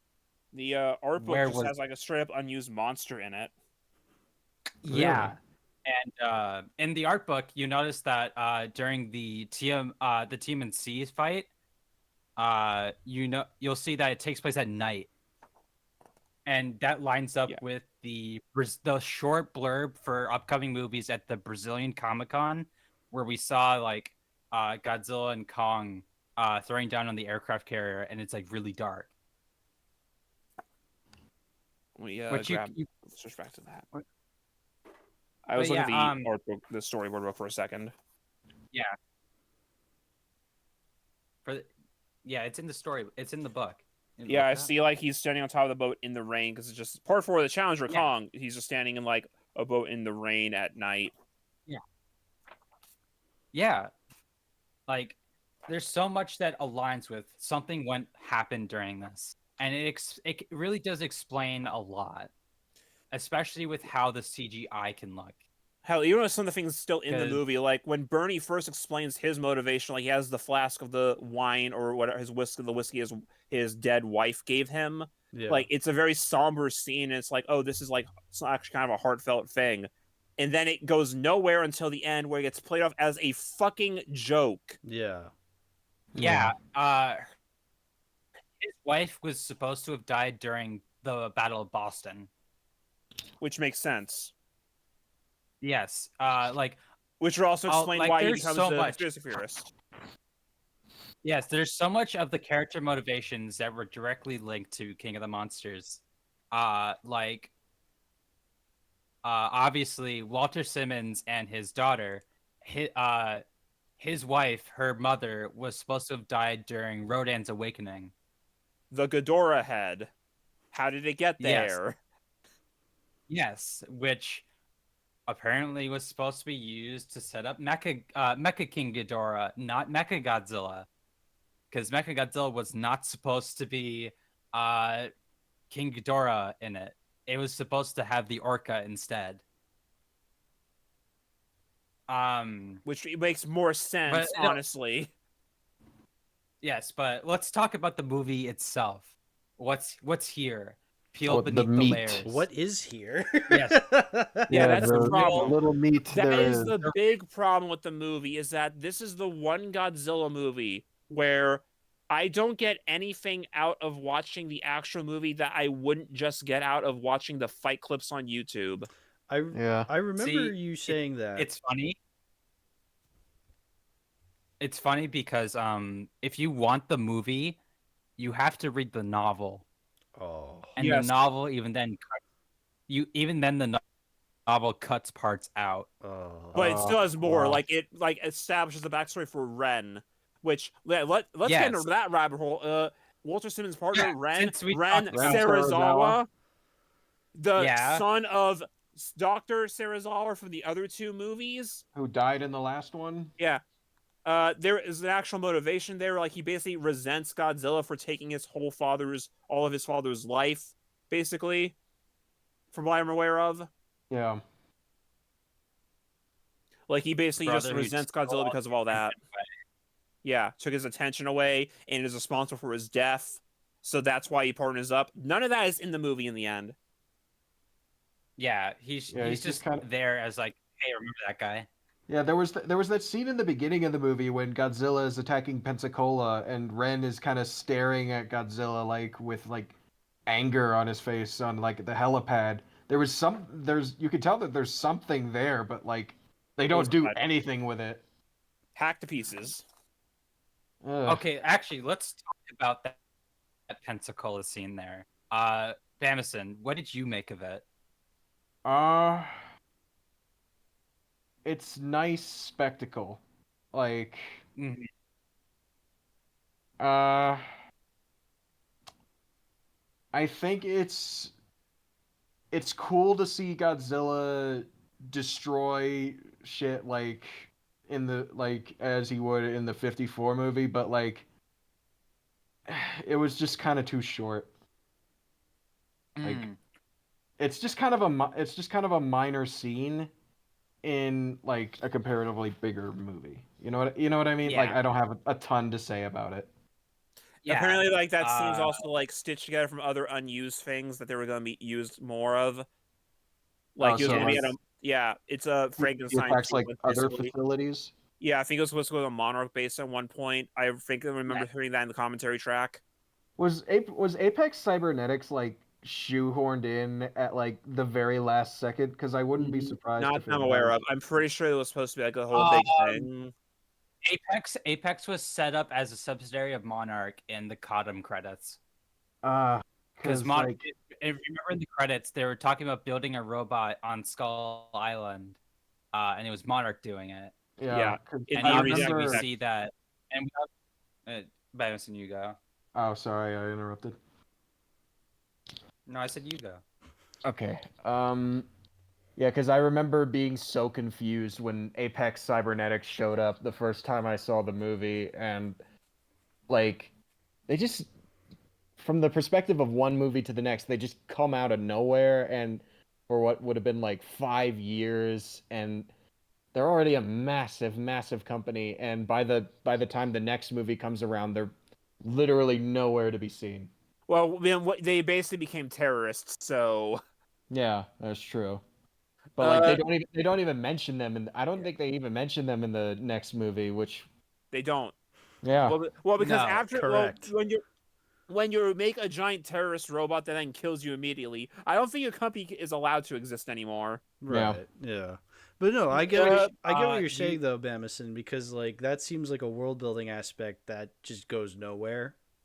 yeah, because they kind of substantiate it a little bit Yeah. in.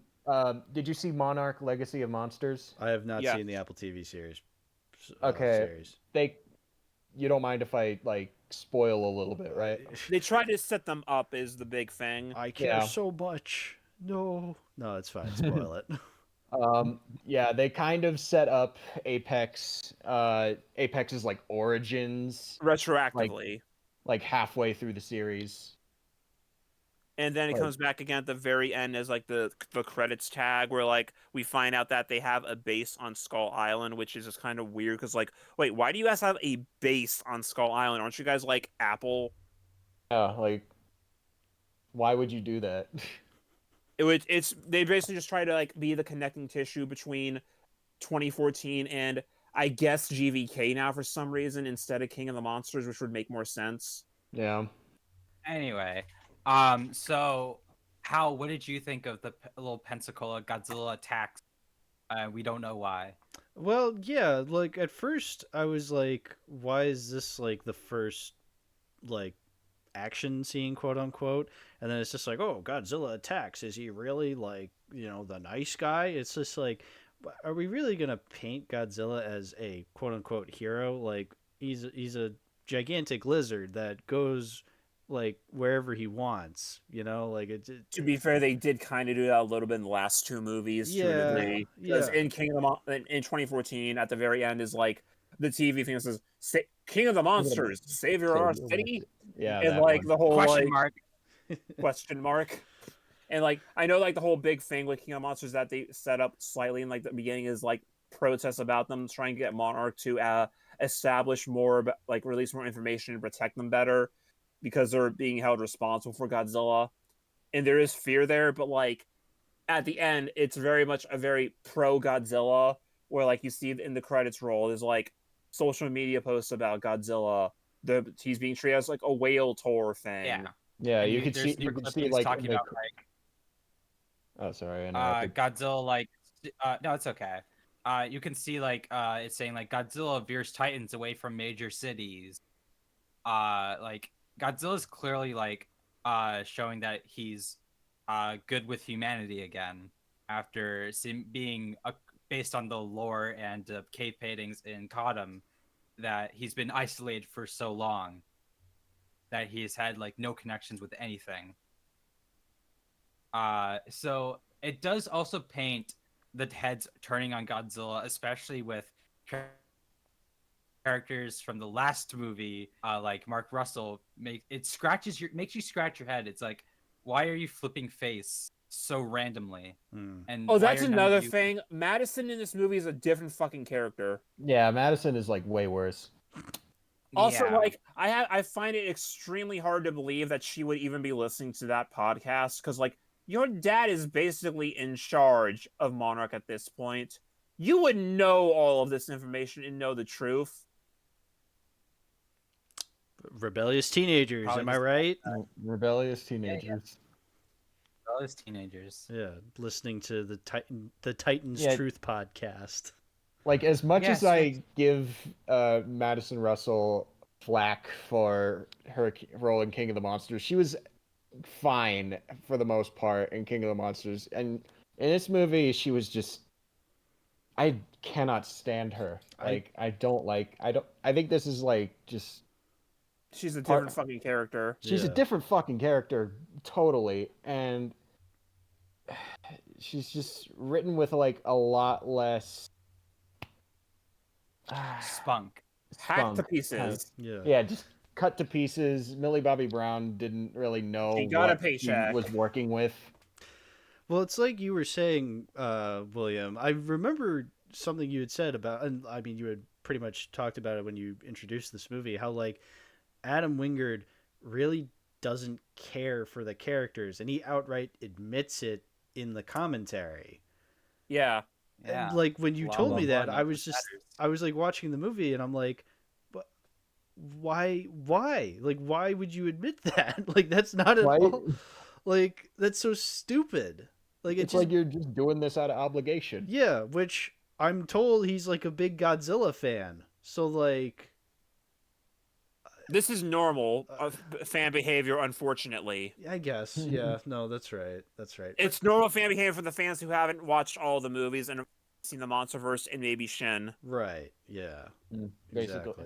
I mean, I've seen Shin, so, but yeah, more or less. I mean, yeah, when I started off in this franchise, I was definitely like, oh, I only care about the monsters. But it's just like, I have seen movies that make me care about other aspects than just the monsters. We're living in a post-1 world. Like, there should not be any more excuses.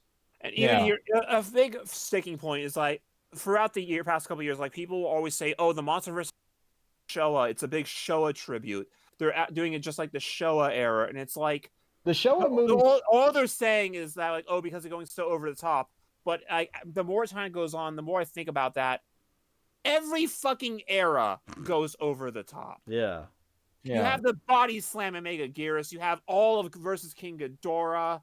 There's just so Space much that, Godzilla. like, them going over the top is not a Showa thing. That's just a Godzilla thing. Yeah, exactly. And, I mean, and yeah, when I like- think about the Showa films, I think about, like, oh, this movie had, like, journalists as characters who are going on a big scoop and, like, we're critiquing capitalism because the greedy businessman wants to steal Mothra's egg and use it as, like, an attraction in his amusement park. Or, like, the main character of Versus Geigen's a manga artist with an overprotective mother, and now he is wrapped up with a bunch of hippies and has to stop Godzilla Tower because it's an alien base. Like, I think of, like, these movies actually have plots. They have we're following, like, different people each time. Yeah, as If over the top.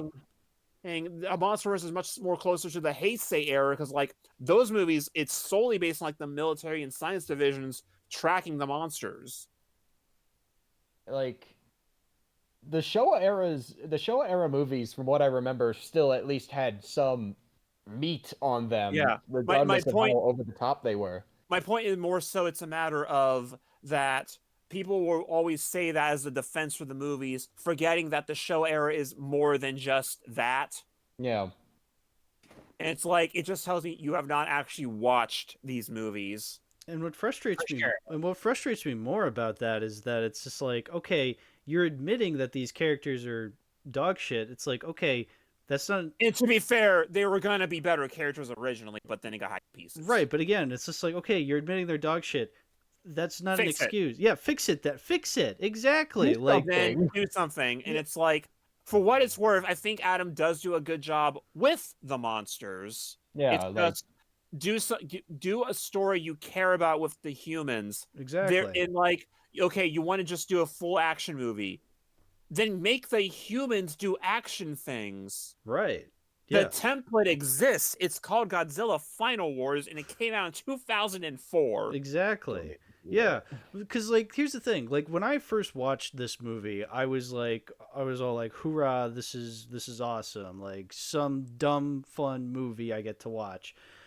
But like rewatching it again, I'm realizing, okay, yeah, the same dumb stuff of like Kong and Godzilla fighting are still there, but I'm more aware of the fact that like the humans really do suck and they take up a large chunk of the movie.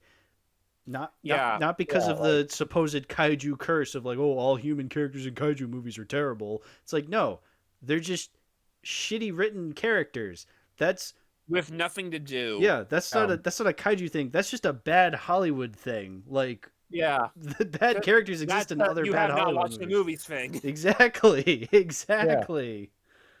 That is you want to believe they're bad, so you're gonna think that because the people just aren't giving the movies an actual chance. Right. Like I am half convinced that the reason King of the Monsters reviewed as poorly as it did, while this performed well, one, a timing issue, and two, I saw one review for King of the Monsters that basically said, is the movie good? Well, it's a Godzilla movie, so no. Like they were already pretty convinced that they weren't gonna like the movie, so they just didn't want to try to like the movie. That pisses Whereas me this off. one got off the hook because pandemic, people just wanted to see fun action. Well, so they were just nice to it. Well, that's literally one of the top reviews. That was like the Patrick Williams like top review where he's just like, "Is this movie good? I don't know. I haven't been in a theater since last year. I'm just happy to be back, man." And I feel like, yeah, this movie came out at the perfect time for that. It came out in March of 2021. It got lucky. Yeah. And plus, you could also watch it on Max for free, which is what I did on opening night. Yeah. I did the same thing. I had a screen and projector and put it on there. Yeah. I pirated it. Well, yeah. Because it leaked out before the HBO Max release. That's funny. Right. So, that is great. Yeah, exactly. I watched it on HBO Max like the day it came out, and then I pirated it and then started cutting with it like probably an hour after I finished the movie. A very funny thing about the movie is that unlike the other MonsterVerse movies where all the audio is kind of like merged together, for this one the audio is separated, and that's where you can get plenty of edits out of it. Yeah, the 5.1 audio for both King of the Monsters and Godzilla vs. Kong are like so clean. In the center channel, it's just dialogue and sound effects, and it's perfect for editing. Yeah, like I remember like Davis got like the musicless version of like the Mechagodzilla's appearance, and he just put the Limp Bizkit song over it. So he bursts out of the mountain, rolling. Nice. As Mechagodzilla bursts out of the mountain. Yeah. Now here's the thing. I don't hate this movie. Like this is not like a full turnaround where like, oh, I loved the movie at first and now I fucking hate it. Like, no, I don't hate the movie either. Like, I don't hate it either. Yeah, I do. There's nothing to hate. It's just there's not much to like either. That's a good point. Yes, you're absolutely right. And I love being very lenient when I say I like it. No, I used to be that way too, but then of course, I've kind of changed how I rate movies a lot, significantly. Like I've significantly changed it over the years since I last watched this movie.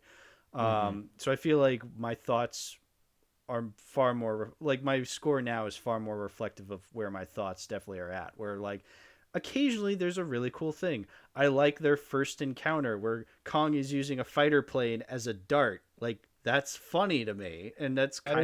And it's cool, and it's clever. It's like, okay, you're using what you have around you, and I feel like it's a really neat idea.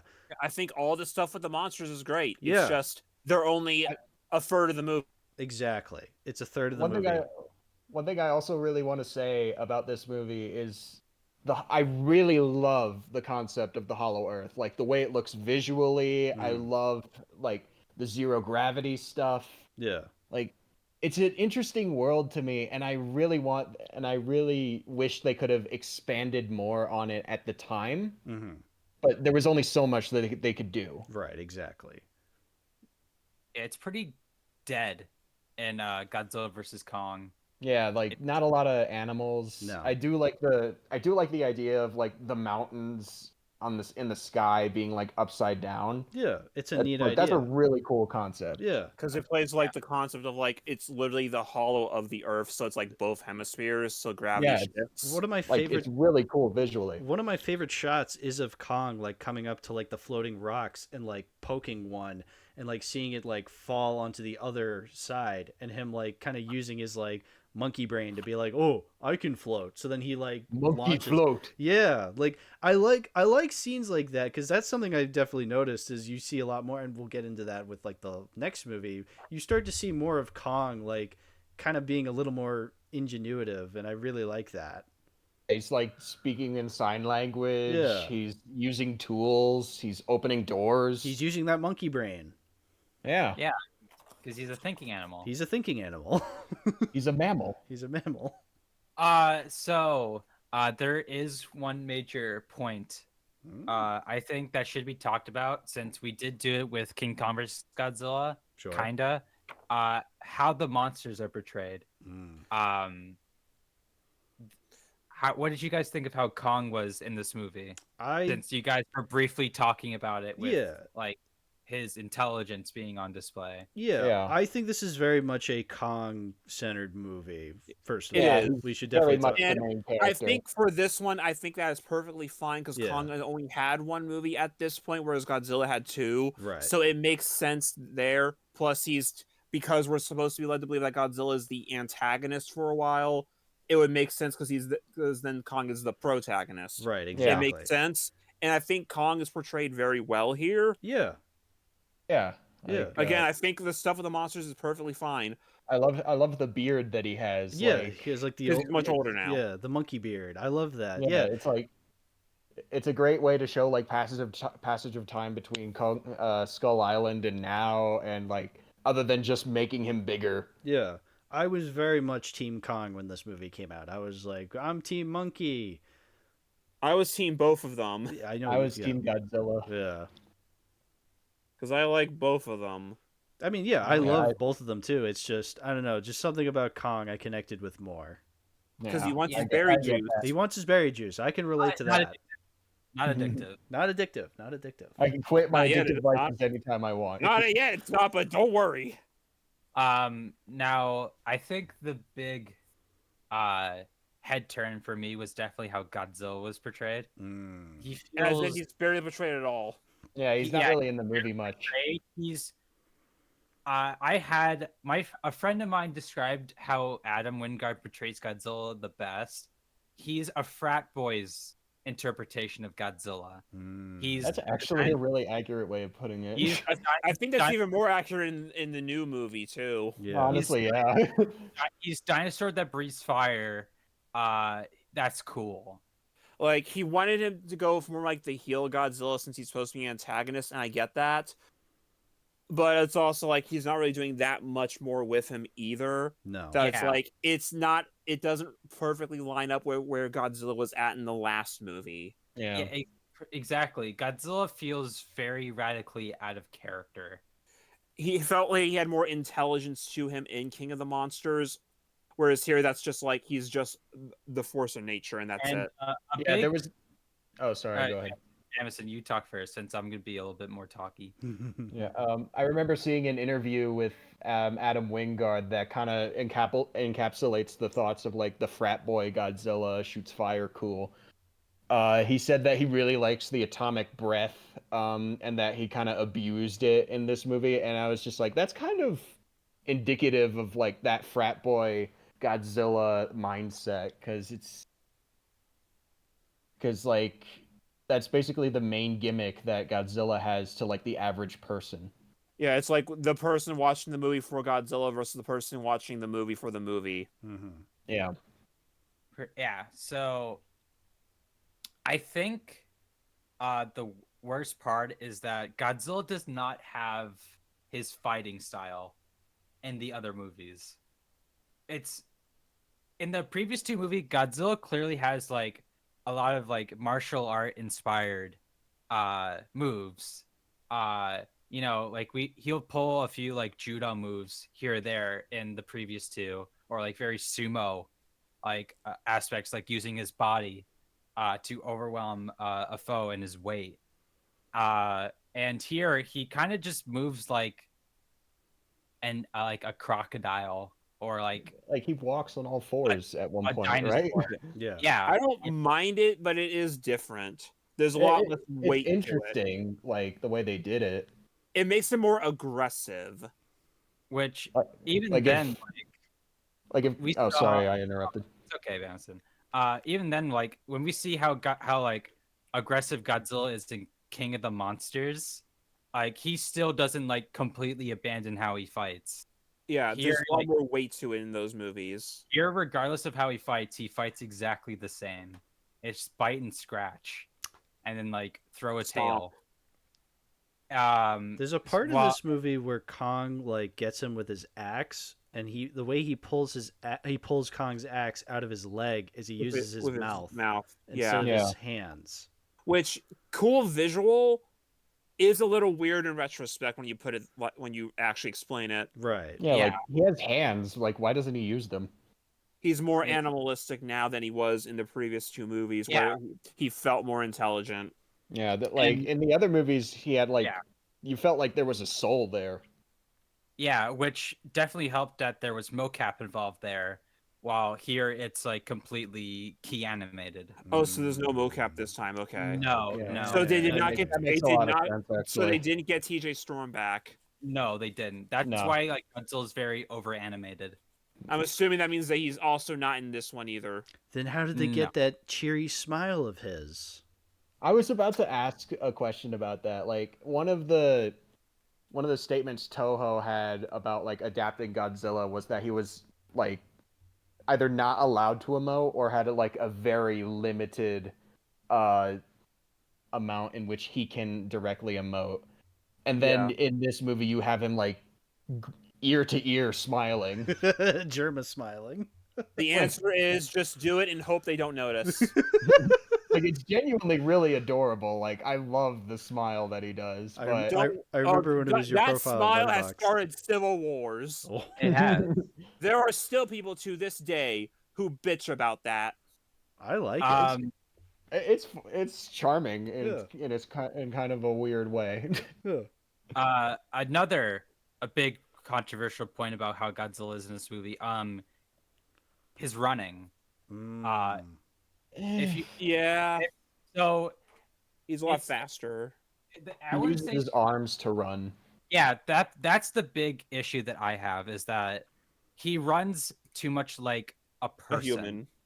Which- Whereas in the others, it was more weighted, lumbering running, It's like a more charge. It's more like a dinosaur. Yeah. And it's very like it's weird because it's inconsistent because like when we got that shot of him about to clash with Mechagodzilla, he's no longer like waving his arms. His arm just back being tucked like to his like chest, and it's just makes zero sense. Hmm. And another big thing is that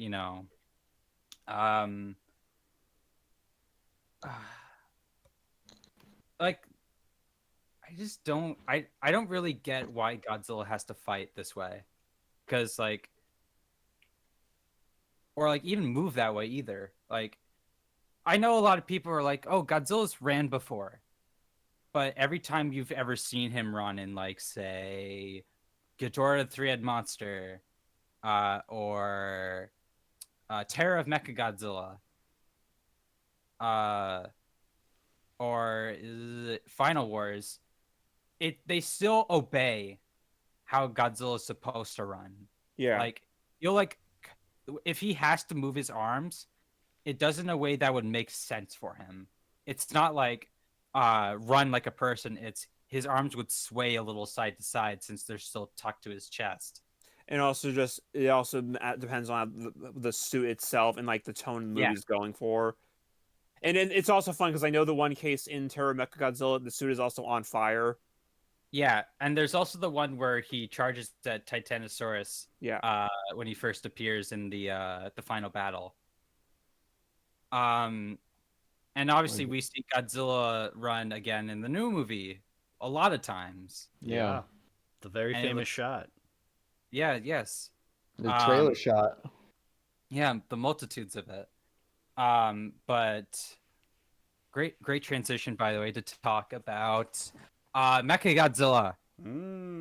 Yeah, it has Yeah. the various designs they went through in production on the art book open here. So this, I would say that Mechagodzilla being in this movie was probably one of the worst kept secrets ever. Yeah.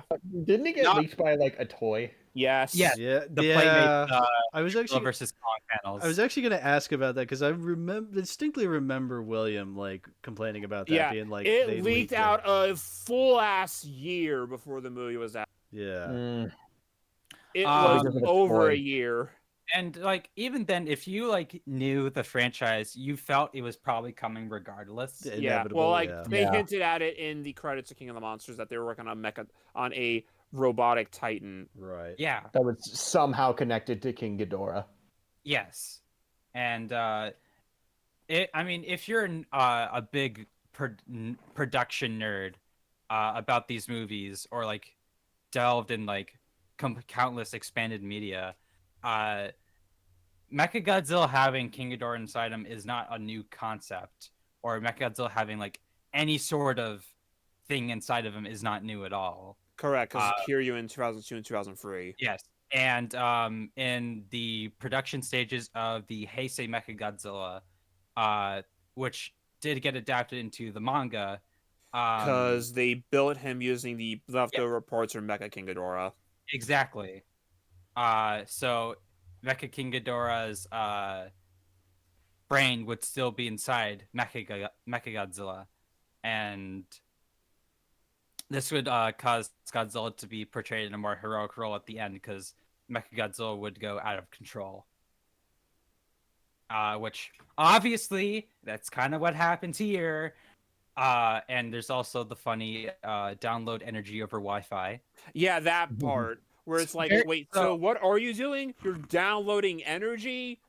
Okay, just making that clear, because like it's never really explained what they're actually doing.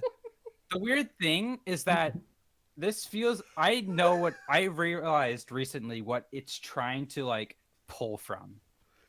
I think it's trying to pull from what they do in Godzilla against Mechagodzilla, where they need energy and they have to send it from the Heron to Mechagodzilla. So they get it from a satellite at a base, and it sends it in, I guess, a solar energy type of way to, well, it was microwaves. Yeah, that's what microwaves, because that's what the one guy from the science division's from. That makes sense in Mechagodzilla, but in here it's like they're downloading energy.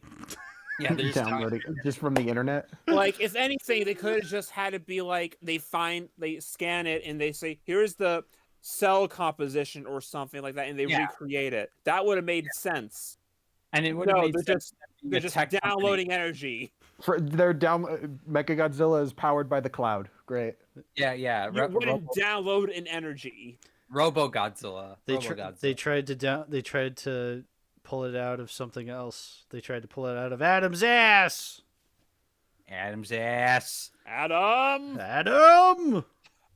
And obviously we get a giant the mecha beast that's supposed to take on Godzilla goes berserk.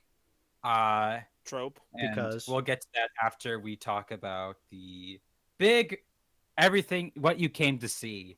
Godzilla blows a hole through the center of the earth, and it's never elaborated on again. Yes, there is now a hole through the center of the earth in Hong Kong. Yeah, and in the middle of the city, nonetheless. It disappears after Kong exits it. Yes. Yeah. And it's just gone. obviously it takes place in Hong Kong. I have many issues with it taking place in Hong Kong. This is not Hong Kong. Oh. This is a very racist cyberpunk version of Hong Kong. Uh-oh. So if you notice, Hong Kong is kind of portrayed as a very like generic cyberpunk city instead. because neon is cool. That's basically Adam's entire. Yeah, and Pacific yeah. Pacific Rim did it. Ah. The thing Oh, is, wow. if you've watched Pacific Rim obeys not only Hong Kong's geography, but also the architectural lighting systems. Most of that movie is not lit in neon. It's lit Yeah. in the amber colors that are on every single building. Right. Plus, it's also a much more fictionalized version because there's Yes. also like the kaiju bone stuff built into architecture that is like Yeah. a big part of that universe. Yes. They didn't So- have to do that, but Yeah. they did. Whereas If here, you- it's Adam liked neon lights because he kept saying that in the thing. That's why like, the bar when they're talking to Bernie has the lights in it because he just likes neon. Yeah. Look, That is Yeah, the entire he's a- reason. look, He's an 80s Adam. guy. He's an 80s Adam, guy. It's a- I love neon too, but Yeah. See, I It's thought when the- you said this isn't Hong Kong, I thought you were about to say it's a different Chinese city altogether that they just called Hong Kong. No. yeah. I thought you were about to say they just fucked up. Yeah. That would have been so Well, funny. That they would've did fuck up. They did fuck up. See, at least in King of the Monsters, it looks like Boston. Like there's some little inconsistencies here and there that nobody else is gonna care about, but it's like, Yeah. I It's could, Boston. I still fell for it, and I'm from the city, so Yeah. So so all the neon yeah, on the buildings, those don't exist. right, There's one on the bank building, which you do see before Godzilla does the blow a hole in the center of the earth. It is not that bright. And all the fun fact of Hong Kong's architecture, only about maybe 35% of those have those neon colors, and it's all for like the corporation buildings, and they're usually on like the last 6 or 7 stories right. of the building. In Godzilla vs. Kong, it's everywhere, and it has its own particle effects. Why and didn't you you just go back to Florida? Yeah, Yeah, that would be cool. or go to Florida some other Godzilla neon fight. city. I'm sure there's plenty of other neon cities in the world. Yeah, I can imagine the Florida Man articles. I want to see Godzilla fucking beating someone over the head in Disney World. That would be Or- amazing. Yeah, that would be incredible. Like Someone- Rodan went to Disney World, but that's a different movie. Yeah. Ooh.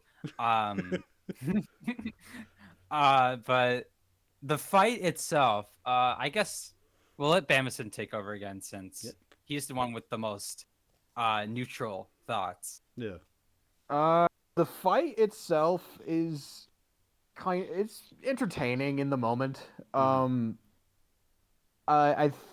think I need to rewatch it again with like the knowledge of like you mentioned, Lily, the Godzilla fighting style, because Yeah, With health bars. yeah, health- because this movie definitely leans more into like wrestling.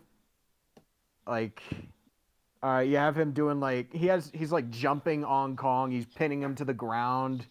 It's just like very over the top. And yeah. it was entertaining when I first saw it, and it's still entertaining now. But it's like it feels. I don't want to say weightless, but there's not a lot of like. Consequence. Right. Yeah, it's You don't really see anyone. kind of like the Man of Steel fight in Metropolis. Yeah. It's all spectacle. It's all. It's all spectacle. You don't really see the people aside from like the shot of Kong's axe coming out of the hole. I think there's some people like running on the street when the scene where Kong is climbing on the buildings or running away from Yeah, the there aircraft. are. Oh yeah, there is. But I mean, I think even there was then one with shot. Oh, even sorry. then with Man of Steel, you had the literal next movie give you that part that you weren't getting. Yeah. Yeah. So you still ended up getting it. Here you just don't get anything. No. Anytime you Because Yeah, the you're movie just- ends when it ends. Yeah. You're Like- just watching the fight in basically third person. Yeah, and I do think the worst part about Wingard's 2 movies is that whenever he tries to do weight, it's very inconsistent, Mhm. and the speed the monsters move is also incredibly inconsistent. You like a big point is definitely where after the initial Kong deflects the and absorbs the heat ray into the axe, you'll notice afterwards Godzilla charges at him. It's very fast, but then you get another cut to a long shot, and then you see it moving very slowly, and then Kong slowly falls into the water, and then it's back to being fast again. Yeah. None of the slow moments actually feel like are there, and I do believe this was one of the last things they worked on in the movie. That Was would it? make sense. So they probably rushed it a little. And like it sometimes it's like entertaining, but to me, I get really bored because at this point it's basically colors and noise. Yeah. And Yeah. especially on the rewatch I had the day before I saw the new one, I kind of was starting to nod off and just go on my phone and do something else. Right. It's 'Cause it's it's kind just- of like It's like I feel like it's a movie that you would see be playing at a bar, just as like something on the Yeah. screen. yeah, it's like something you'd see at like Buffalo Wild Wings. Oh yeah. Yes. Yeah, you'd like. Speaking of, I did see a trailer for the new one at Buffalo Wild Wings. Hey, Perfect. See, it works. I still like the fight. I still like what happens here. Like I think of different shots. Like I think of like the POV shot from Kong where like knees Godzilla's head and the time breath flies out. I think it's like that. I think it's still a fun fight. Mhm. It's just it doesn't save the movie. No, Yeah, No, It's- yeah, like it's doing a lot of the heavy lifting. that It's was like yeah. you get what you. It's the thing you came here for, and I think it's great. It's just I don't get anything else out of the movie other than this, and I could just watch these clips on YouTube. that yeah. With I Hellfires, don't with need to Hellfires. rewatch the movie for this. that was definitely my biggest takeaway from this rewatch was exactly that. It's like, yeah, this is a fun fight. I love seeing these two characters interact and fight each other. But like you said, William, I could just find that clip on YouTube. Like I don't need the whole movie to come with it. In fact, I prefer Yeah. not to have the whole movie come with it. Yeah, Like, is You'd rather charging have through the it whole without movie just to see Godzilla's grinning again worth it? Right. Not really. No, exactly. See, when I think of my favorite, like, so bad it's good films, I think of, I'm actually having fun. There are definitely times that I'm like, that I can definitely think of during those movies where they're definitely the highlights of the film. Like Faust, for example. The highlight of that movie is obviously Tit Puddle. And, you're building up to it, and I'm always excited to hear people's reactions to it. But Tit Puddle's not the only thing I like about Faust. Like, I'm the pornography that gets you hot. there's other aspects to that film that keeps me returning time and time again. Godzilla vs. Kong is not that kind of movie where you have like one thing that is like the highlight, but there's also these little things. Like there are no other little things. Like there's very minuscule little things, like crumbs that are even too small for a mouse. That's how big they are.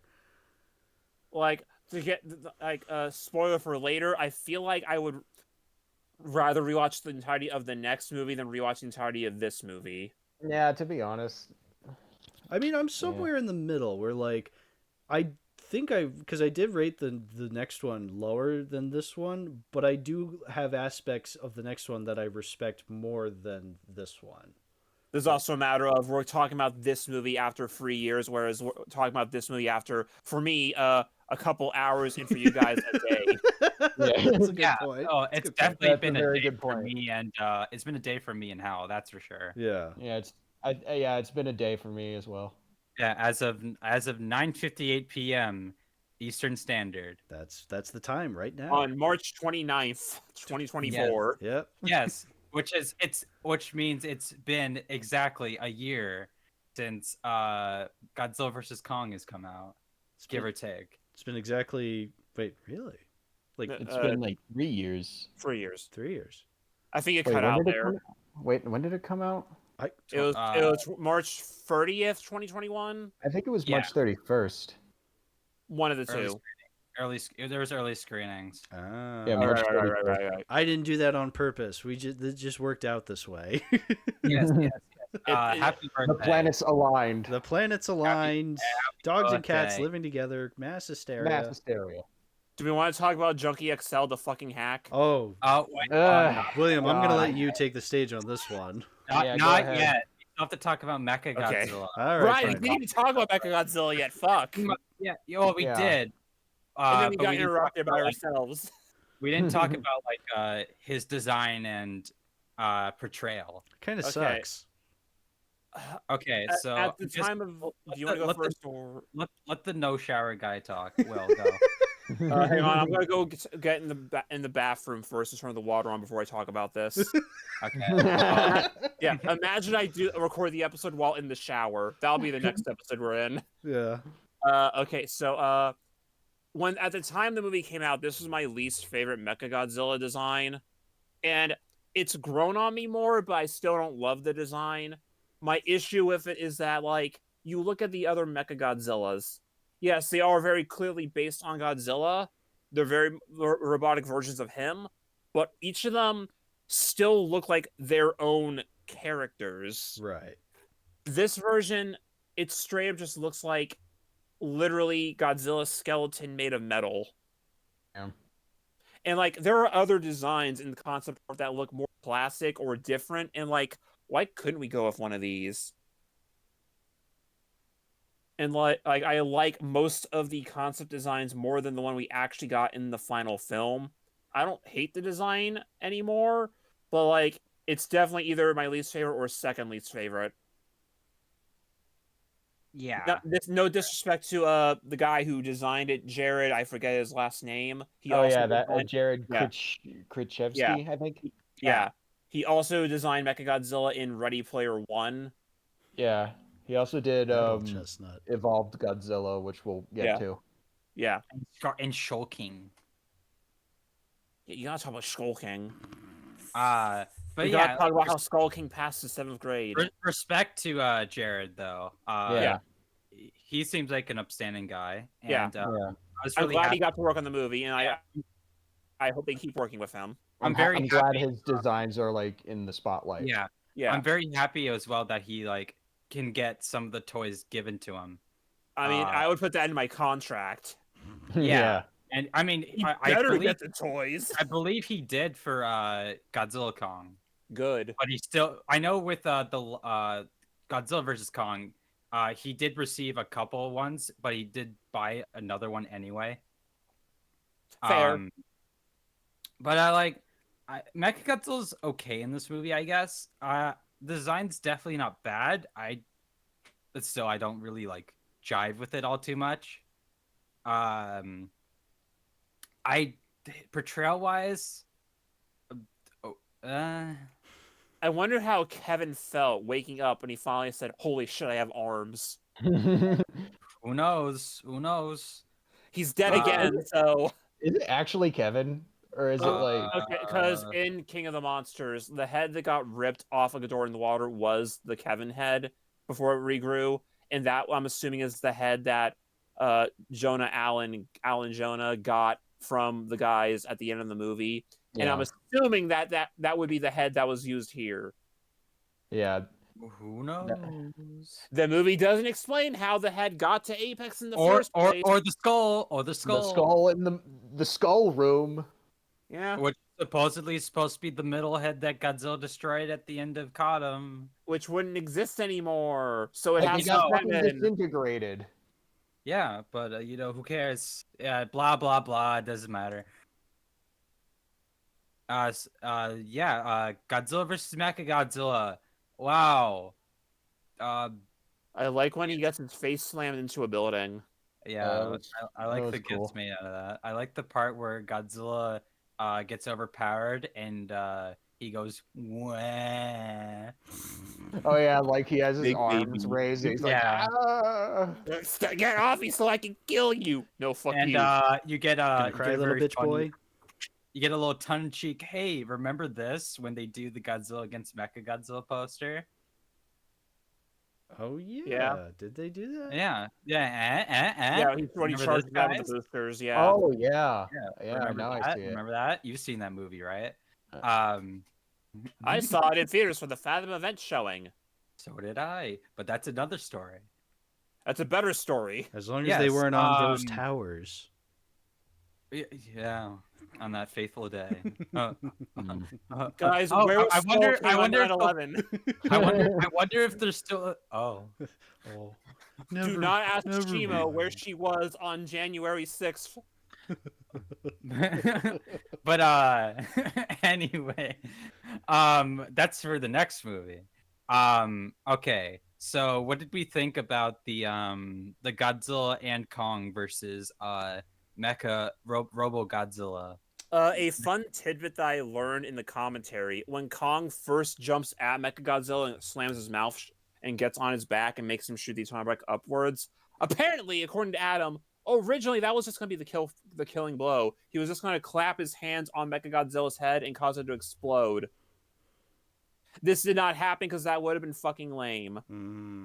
Yeah. I mean, my favorite part is definitely when like Kong rips off Mechagodzilla's head and then he's drenched in oil. He's Like, doing like a fucking Mortal Kombat thing. yeah, Like the first 4 Monsterverse movies have amazing coup de grace to the final bosses. yeah. And I just love seeing Kong covered in fluids and like holding dismembered covered heads. in oil. Yeah. Yeah. If you, I don't know if any of you noticed, but when Godzilla starts helping, and like grabbing Mechagodzilla, his left arm like completely dislocates. Does it? He was trying to be like Kong earlier in the movie. Yeah. Yeah. And well, yeah, which Lethal Weapon reference. Oh, there was some. Can I please like, rant about yeah. this? No, like I Yeah. want to rant about all those because there are multiple times where like this is actually an Easter egg. It's a reference to this movie, and it's like a very basic thing that like how is that exclusive to that movie? I can't Like, believe Lethal Weapon invented moving your shoulder. Like when Ren gets electrocuted in the Mechagodzilla, the Ghidorah head, he said that's actually an Easter egg for Big Trouble in Little China, and it's like, how the fuck is What? that a reference to Big Trouble in Little China? So if I throw myself at an electric fence, am I John referencing Carpenter Big does Little not Trouble own in Little lightning. China? But yeah, that pissed me off because I was watching through the credits and it says like, "Oh, copyright Lethal Weapon 2." I'm just like, "Wait, did I miss a Lethal Weapon 2 reference? I gotta go back and see that." And then Lili tells me, "No, it's when he dislocates his arm and then he like forces it back by hitting his arm against a building, and then he's all set." That's the reference. It's like, are you fucking kidding me? Yeah, that's it. That is the stupidest thing I've ever heard. Come on. Oh, Yeah, we are the Lethal Weapon. this is an insult to Lethal Weapon 2. One of the Hey, greatest, what's up, you miserable guys? one of the greatest action sequels ever made. But all right, so we got the big epic movie. We stopped talking about the human characters because blah blah blah. It doesn't matter. Really? It's like if we want to go in, it's like how the fuck were they not immediately spotted going into the Apex base either time? Because everyone at Apex is Movie. like so incompetent. Yeah. Yeah, they're all mustache twirling. Because plot. Yes. They Like, make you imagine- think Josh is gonna do something useful at the end, but then it's like, no, I'm a teenager. I don't know how to fucking hack Yeah, into this thing. played by that one guy from Deadpool 2. Yeah. And I think Oh, you yeah, mean the- Tapwater. His Oh, legal Tap- name. Ricky Baker. Tap or no tap. Brian Tyree Henry, great actor. Yeah. He can be really funny. Yeah. Spider-Verse, Bullet Train. Yeah. They did not want to give him good material here. Nope. Oh, He's big- doing his best, but Oh, honestly, there's only so much he can do. He's playing Let's an talk about- annoying podcaster, which yes. Okay, end the good- episode right now. And let's talk about the elephant in the room regarding that. Behemoth. The Tide Pod joke. That Oh, yeah. joke was dated even I when the movie forgot came that out. was in the Yeah, movie. that Well, was- first of all, I forgot Ronnie Chang was in the movie. Second of all, he's just Yeah. like, "Hey, if you hear about those Tide Pods, I didn't know those kids were gonna eat them." I'm just like, "Whoa, what a throwback!" Like that was Yeah. a slap to the face, man. And we get the drench and bleach. Wouldn't this written in like 2018, right? Yeah, like no, around that 2019. time. So like, no, even then though, it would have been over a year old. That was like Yeah. January 2018. Yeah, still like It was know that already King a of the year old at Monsters- that point. I know that King of the Monsters and Godzilla vs Kong were being basically made back to back. Yes. So like, yeah, it makes sense that they would have these jokes in, but yeah, even then they were pretty dated. Well, the Tide Pod joke made me want to drink bleach. No, Yeah. it made me want to shower in it. Speaking of bleach Bleach? and drinking it, let's talk about the soundtrack. Oh, William, take Yay. it away. Went into a little bit of this in the -1 video for James, or like I bring up the fact that one of the most beloved aspects of the series is the music, Yes. because like so many of the films have like great memorable music. They're very melodic, a lot of marches, they go to different genres. So Mm. good. Ifukubi does great work. Sato, even after it, Masaki Sato is Raids Again, Ebra, and Sun, right?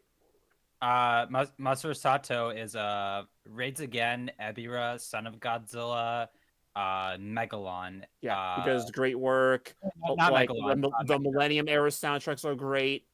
Hey, every now and then the Keith Everson music for Final Wars just gets randomly stuck in my head. Like there's just so many great memorable themes in the series. Even the Monsterverse and has even some. and then in the Monsterverse, you have Alexander Desplat in 2014 with that has its own Godzilla theme that Yeah. like the that's opening memorable, credits. that's great and memorable. Yeah. Good music that fits. I love King the of the music Monsters 2014.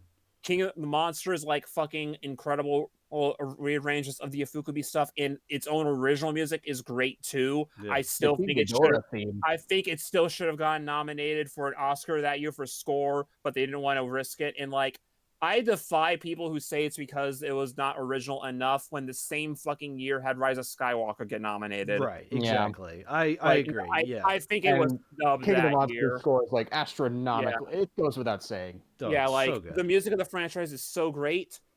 Junkie XL comes in for Godzilla vs. Kong. His music isn't bad. No. It's good music.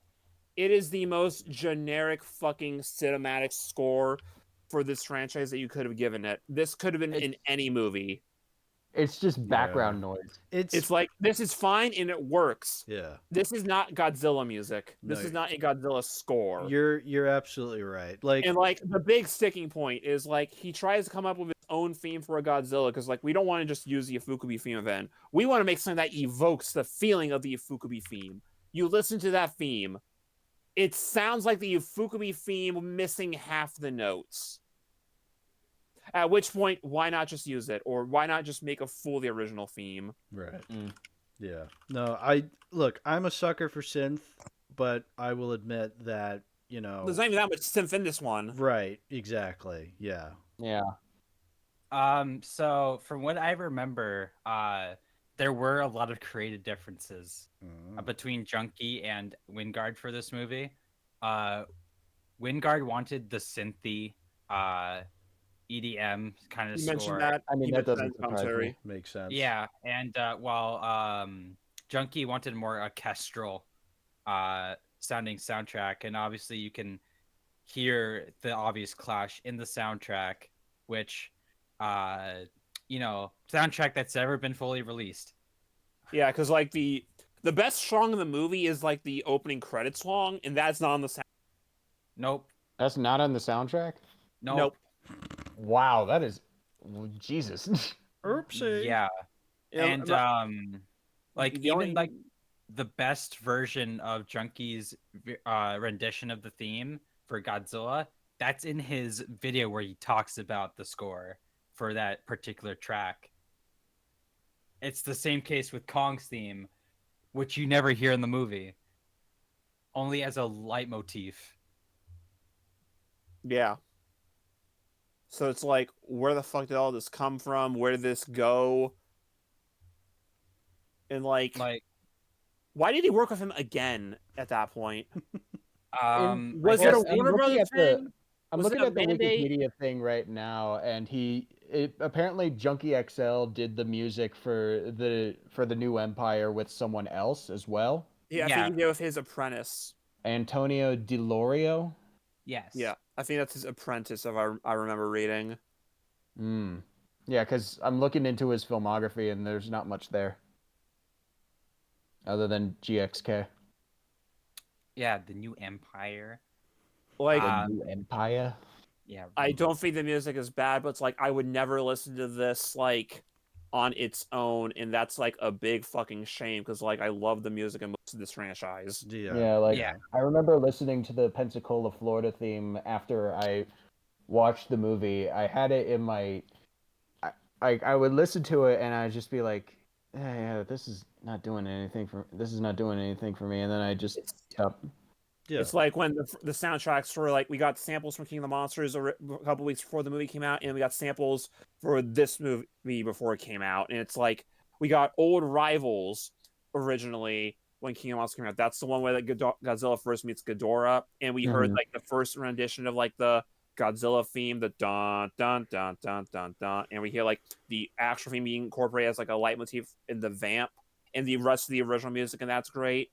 We got on the same day we got the Surge cover of the Blue Oyster Cult song, which like is a full cover of that song in the style of the movie, which was awesome. So a couple good. weeks later, great.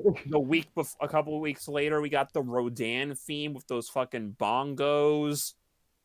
Like Rodan's theme is one of the best songs in the movie, and then the soundtrack comes out a week beforehand, and there's just so much great music in it, and it's like Have you awesome.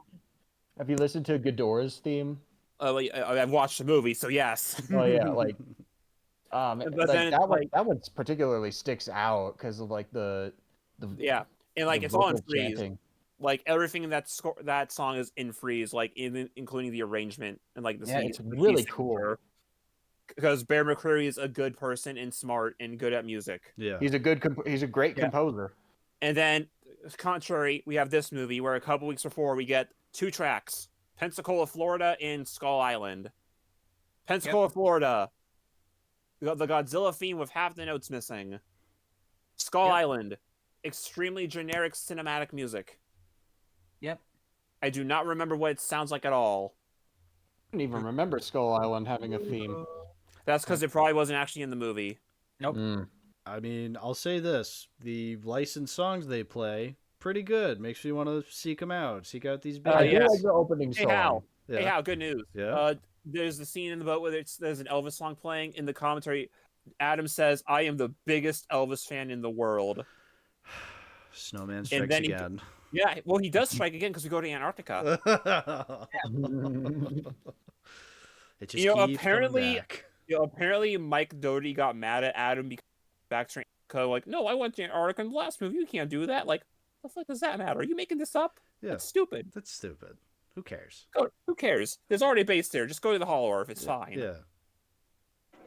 I think it's I mean, I recall that from what I've been told, Adam and Michael did not get along during the production of this movie. Ooh, And, gossip. They aren't on speaking terms anymore.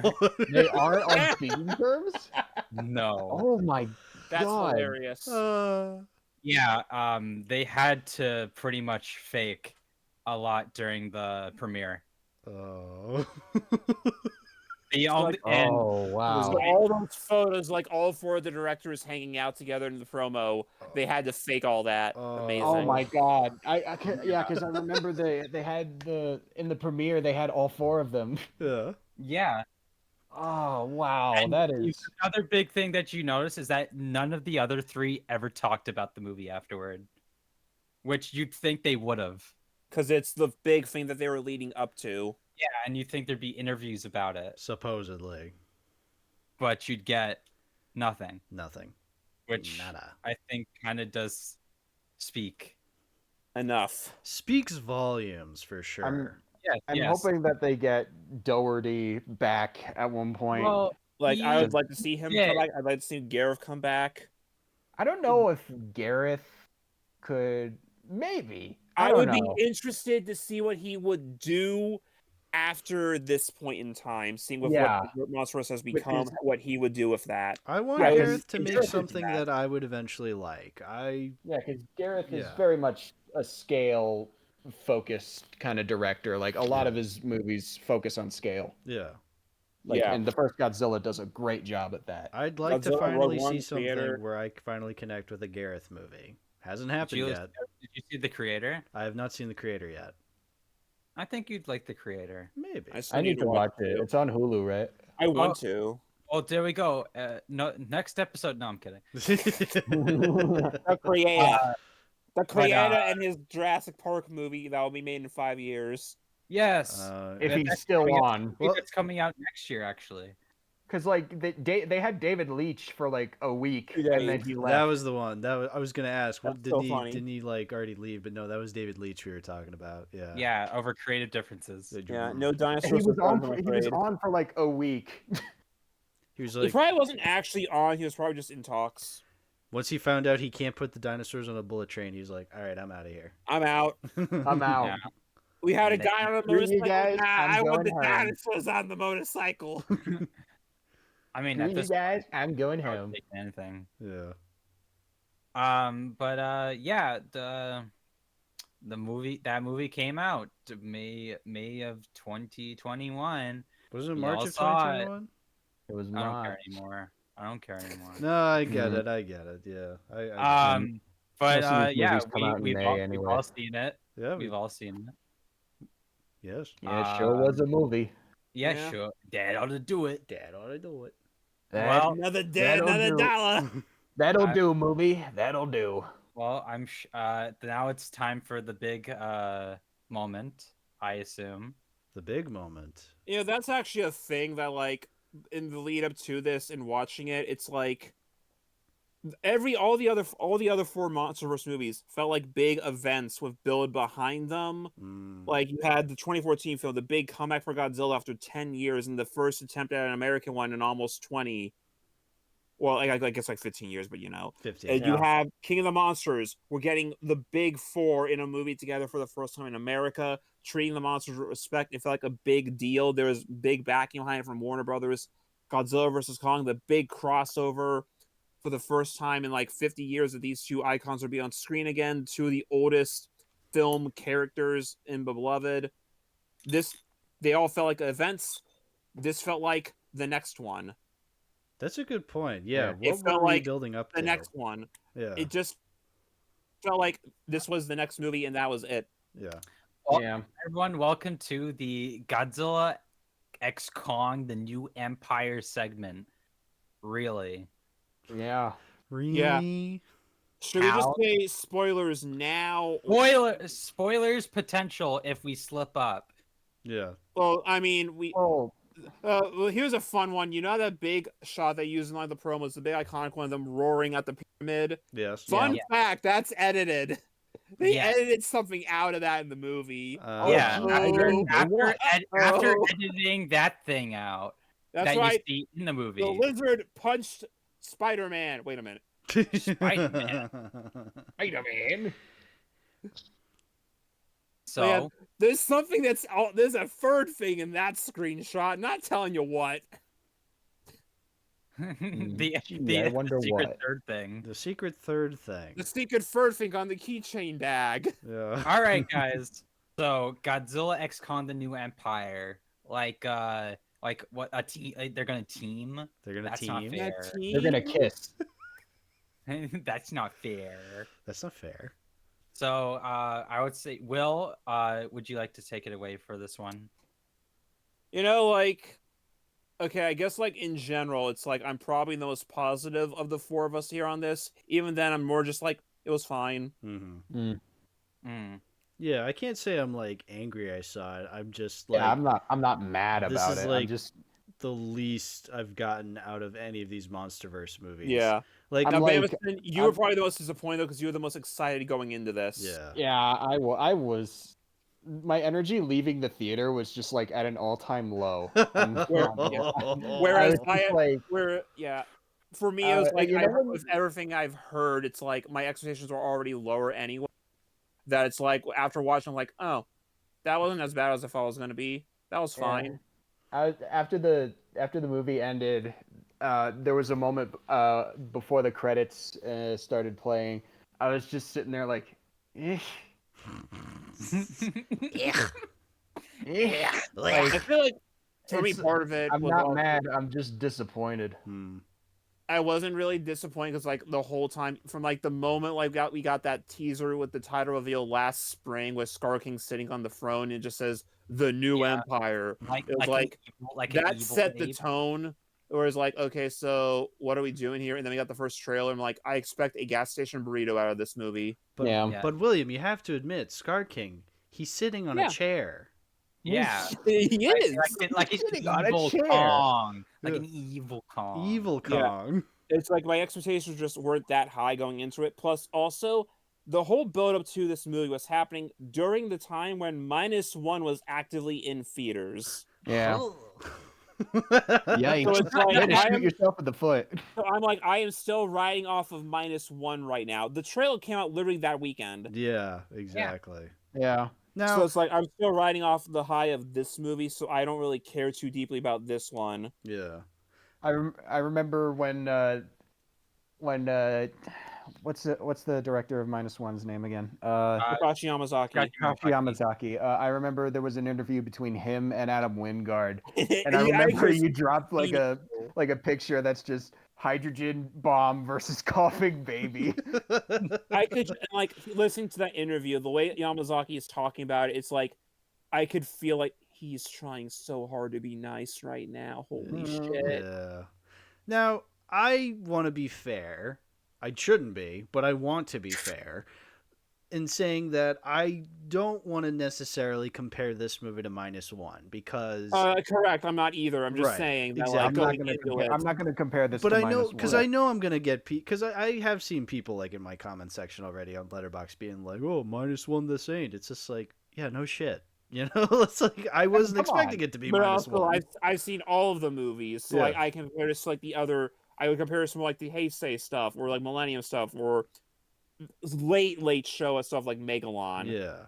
Yeah, because like this movie is still like, was the Showa era like gory at all? No, well, Yeah, because like two this movies movie is specifically. pretty fucking Two gory. movies specifically. Well, that's what I Three. that's what I alluded to in my review, where I'm like, this is the gooeyest movie I've seen because there's a lot of goo, there's a lot of innards, and I'm There's a lot appreciative of that. Ooh. Like, Yeah. I'm appreciative of that. Like, I want to see more of that in PG-13 movies because it's just Like stretch the PG-13 rating. yeah, actually take advantage of that, you know? Like, yeah, stretch the PG-13 rating. The last time I saw a movie do that was the Shazam conference room scene. Like, yeah, more stuff like that. And yeah, other thing. Scared. I thought you were saying Shazam Fury of the Gods. I was like, What is there? What is there to talk about in Shazam: Fury of the Gods? They had a dragon. They made They had a dragon. They made a It was nostalgia cool. critic reference. That's it. oh Wait, yeah. did they actually? Wait, did they? So, all right, I have to explain. So, there's a part in the movie where they're riding like unicorns, and the little girl goes, Oh "Taste my the rainbow, God, I know what motherfucker."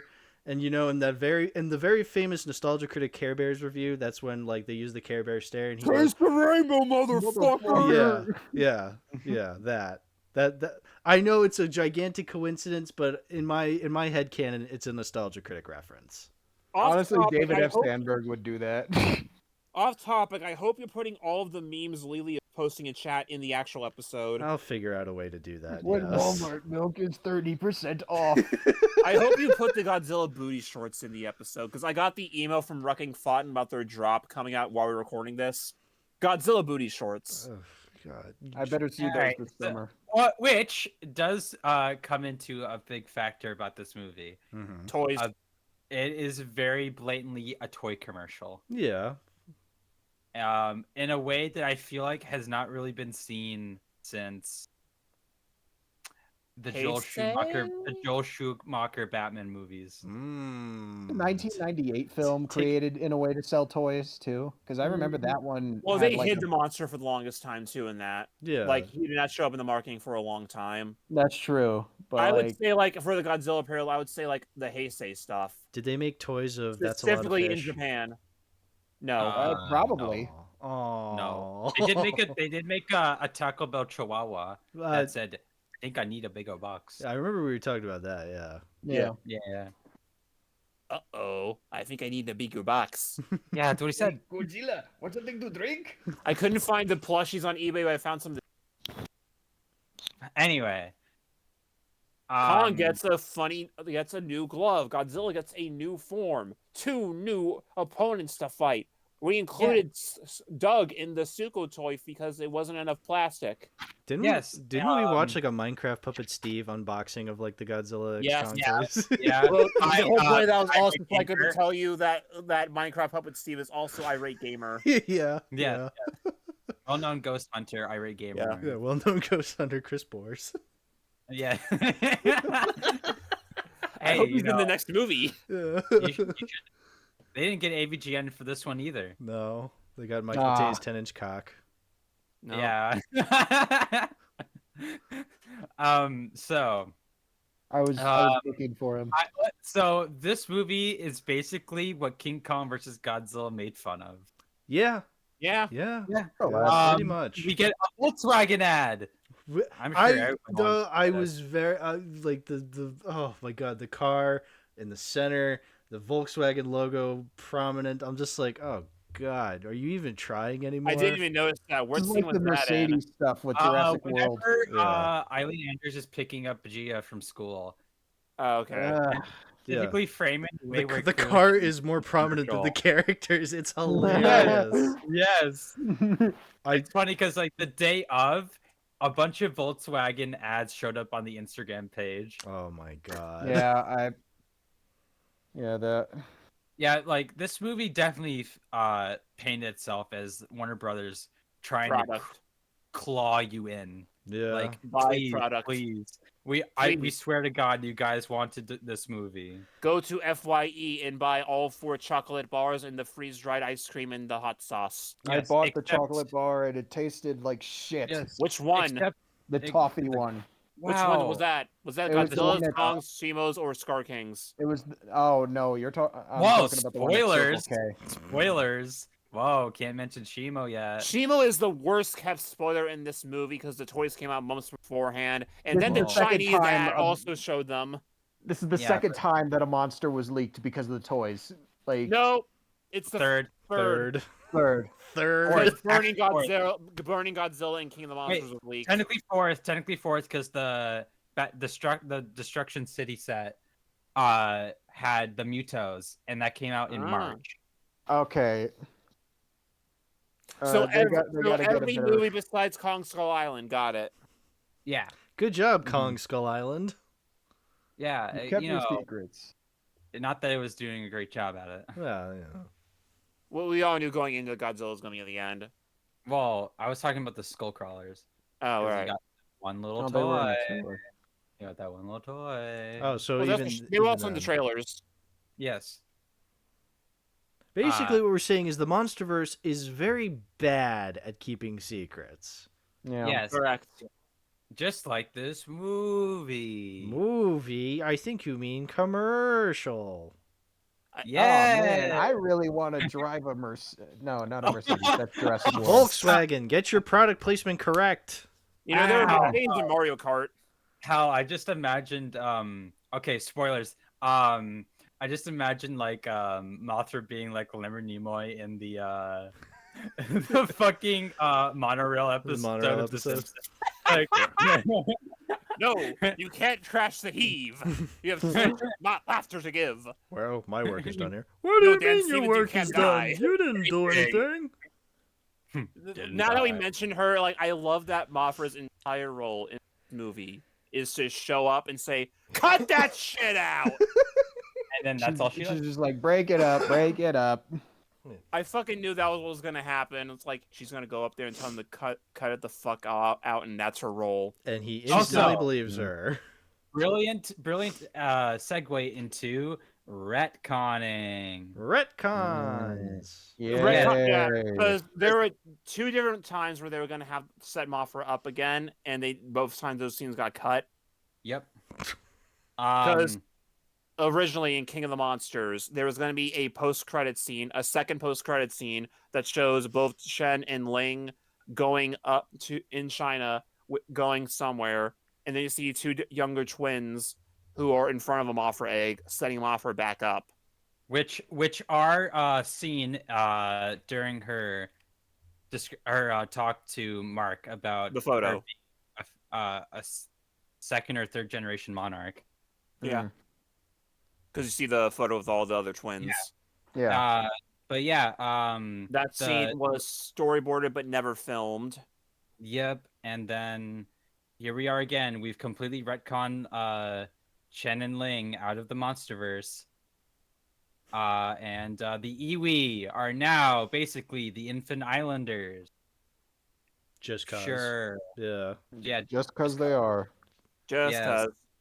And Except now there's no twins at all. No twins. yes, It's It's just just the tribe. it's just the And now- tribe and Tia is the spokesperson of Mothra, and she's yeah. Can I just say that Uh, is one of the lamest prophecies ever? Like, I hate prophecies that are so, like, specific. You know, how they're just like, oh, someday this random deaf girl from this specific tribe on this specific place, Skull Island, is gonna bring back Mothra. It's just like, what the fuck are you talking about? Like, this, It's like, Like, Mothra who else already is had an it- egg. Who else is it Mothra gonna had an be? egg already. yeah. How do you know Okay. this? Because Yeah, it's like it guys. goes against like what they said in King of the Monsters, where it's like, well, they already had a cocoon before. Ugh. She already Yeah. hatched. She was already in a movie before. She already hatched. Ugh, Jesus. How And did like she- we're still acknowledging that the other movies happened. Like Ghidorah stands 64. Ghidorah stands Like, 64. They name drop Ghidorah twice in this movie, so like we know Yeah. that these things still happen. How is Mothra But, born again like- in this movie? She just is. Yeah, she she- just kind of appears. She shows up. Yeah. She presses a wall, and then she shows up. Like she isn't even a larva in this movie. She just appears. She shows up Yep. because Adam forgot. And also, how did she get to the surface? Did she ride Mothra? And did she ride Mothra back? Don't worry about I it. don't know. Blah blah blah. It doesn't matter. You know how like when you're a kid, there are certain movies you watch that feel like so big and cool when you're young, and then you rewatch them again when you're an adult. The And they magic just is feel like- gone. They feel so light, like there's just not that much there. In retrospect, they're very light and slight. Yes. This, Yeah. Yeah, Yeah. more. To put it bluntly, yeah. like, to my reaction to this was like, I watched this and like this felt like an episode. Mm. This felt like an episode of a TV series that was just bigger than usual. It That didn't feel like a movie. that definitely that definitely feels pretty apt. Which, to be fair, I'll say this. One aspect I do like about this movie is the Kong stuff. Like, I will actually, because like here's the thing, I really like the Kong stuff because it's like a genuine subplot in the movie where you have this Like, they're character, characters. you have this character Kong who's not human and doesn't have a human going along with him to then, like, you know, speak to the audience being like, oh, this is what he's doing now, this is what he's doing now. It's like, no, you know, it's all visual. It's all visual Yeah. with him, like, getting along with, what's the fucking little monkey's name? Kong Jr.? Suko, which Suko. they never say out loud in the movie. No, Say Minicom. Yeah, it's just the toys. it's you just making Mini that name. Kong. It's like, okay, I appreciate that. I don't think it's like done the best, you know. It's, again, it's still very much one part of the movie, but I like appreciate that the movie was able to like kind of trust with the I know I'm seeing the memes in the chat too. They're like they're a little more trusting of the audience to like, okay, we're gonna just explain this visually rather than having a human there at every second of the whole Yeah. movie. You know what I'm trying to say? And all that is good, and like it shows like here's the movie we want to actually make. Yeah. That it's like they still haven't fixed the problem with the human No. characters. It's not as bad as last time, but they still haven't fixed it. They're just trying to get rid of it, I I still don't love that. Right. But No, that's a good point. That's just something, because like that's the thing is like I don't hate the human characters any more than I have in the past here. If anything, there's just less of them. There's like Yeah. 5. There's I only feel one like- group I feel that we're like- cutting back to. Yeah. yeah, like I like Dan Stevens enough. I think I don't think Bernie's as bad as he was last time. I think he is a little better. But like Yeah, nothing's he's all that kinda- great. Rebecca Hall's just going for the motions. Right. You know, the fucking Playmates. He's so noodly. Transforming Godzilla is easy and fun. Ugh, I have to include these now because Slotlights.net. Yeah, Let's Slotlights. go! Woo! Okay, great. This is a great segue into Oh. a big thing. What are you doing? Shoal King, Scar King. Scar Uh, King. Scar King. It's Scar King Saturday. Yo, Yeah. the Goat Empire! the evil Kong, the Evil Wario. Kong. The one, big evil monkey. the guy who sits Yeah, on the who's in chair. Yeah, really. Really? What did we think of the Shoal King? Up until the ending, I think he was better than I thought he was gonna be. Yeah. I thought he And was then interesting. the ending happened, and then he was lamer than I thought he'd be. Yeah. Yeah, Because I like, thought he was interesting in like. Oh, sorry. Go ahead. I was just gonna say, I think the design is weird because, like, I don't know. When I think of like, you know, this King of the Apes, I think like this like enormous, like super like strong looking like someone like Kong, but like bigger Kong. But like he's like this lanky dude, and he has like this receding hairline, and he just like looks weird. But at the same time, I kind of bought it as like, you know, Kong entered into the, you know, ape Mordor, we'll call it, because it showed that, like, you know, he was a little smarter than a lot of these apes. So like he was like able to like kind of become like this ruler through his like wits. And I say wits like because, like, you know, he's not like Kong level intelligence, but he's certainly Oh, he's cunning. carrying a whip. Yeah, Like you can tell how he's like getting in trouble. It's like the crystal thing that like traps Shimo and yeah. stuff like that. Like, and he's Mhm. also very agile. Is Yeah. the thing. He's lanky and Yeah, and agile, he- so he's- that's he's a incorporating. So his fire that's style. that's where the And he can agile and fly. lankiness makes sense. It was weird though because everything in the market made it seem like he was going to be bigger and taller than Kong, but no, he's like the same height. Right. Actually, I think he's shorter than Actually, Kong because he's shorter. like standing at eye to Yeah. eye with Kong at one point, and he's like, Yeah, Short King, we should call him. yeah, short king, Ah, baby. Short King. Short It's King. like they actually do some cool stuff with him Yeah. there. Like, okay, this is nice. Yeah. Like and when they're all in the hall or fighting like the fucking Dragon Ball Z battle, where they're jumping off the anime platforms. Like he has some cool moves there. It's great stuff. Yeah. Then the moment he gets to the surface, he gets his ass beat immediately. Right. And the final fight on the surface is like 5 minutes, and Yeah. I'm just like, Oh, eh. I want to talk about that.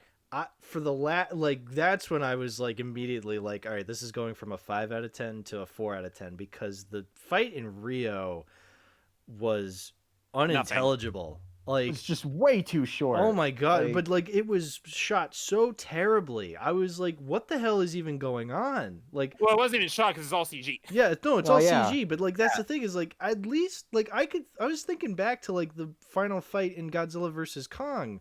It's like I could actually see what was happening most of the time. Whereas like here, it's bright day and I can't see a damn fucking thing because it's just so terrible looking. Like it's like everywhere. Like the camera's so shaky and it's all CGI. It's not even good CGI. It looks And awful. Godzilla's like fucking lighting up all over the place. Yeah. Like, everywhere he Yeah. walks, was it's hurting a my giant lens eyes. flare. I was like, never have I felt so old than in that moment watching this climax and being like, this is too loud, too bright. What the fuck am I even watching anymore?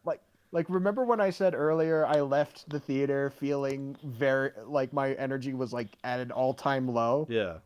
Like, it was because of this fight. Like, Yeah. I felt way too. It was overstimulating. Yes. Like It's awful. the Hollow Earth fight scene with zero gravity, that was cool and that was fun. That was like fine. Like, and I knew that they had to come onto the surface eventually because it's a giant monster movie. They're gonna come to the city and they're gonna wreak havoc for the scale. But like, man, I wish it was done better. Yeah. Wait, Lili, let me actually play this video. Yeah, please put the Davis Animation video in will the actual never episode. be cinema. No one watching is gonna know who the fuck this is, but I don't care.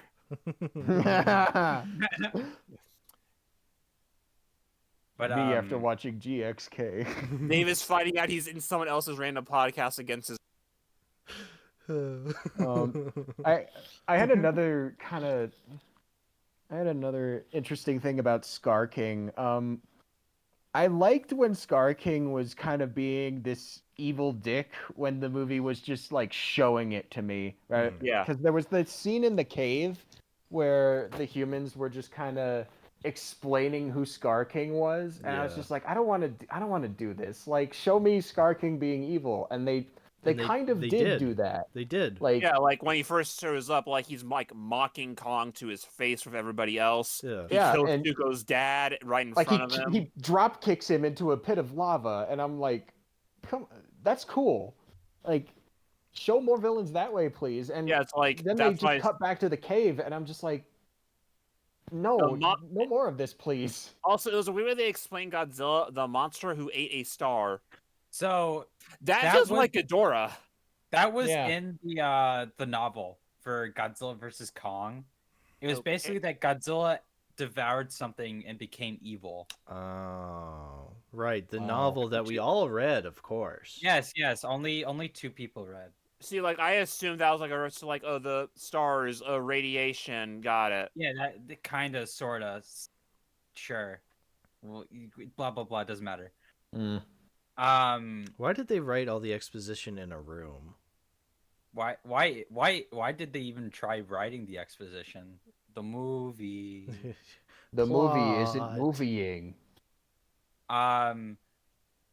Okay, so let's talk about the how the yaoi in this movie is between Dan Stevens and Brian Tyree Henry, and not Godzilla and Kong.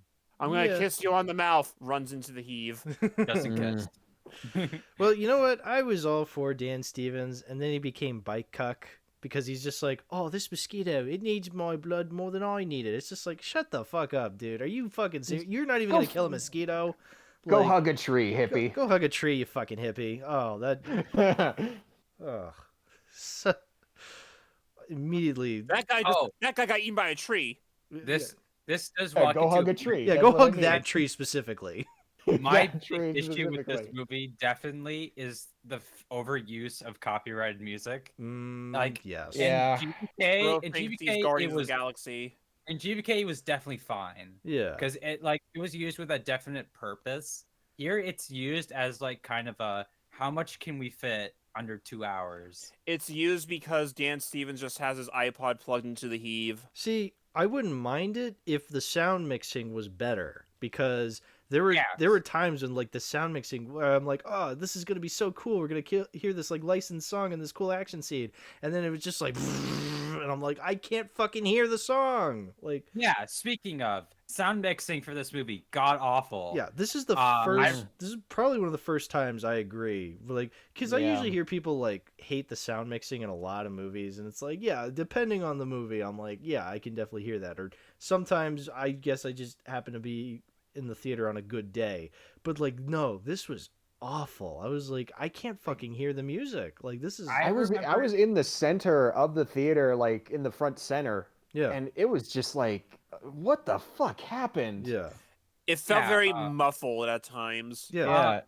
I had this issue with GBK as well, but never to this level where I've heard consistently I've had audio issues Yeah. with this movie. And apparently it sounds to be mostly universal. Yeah.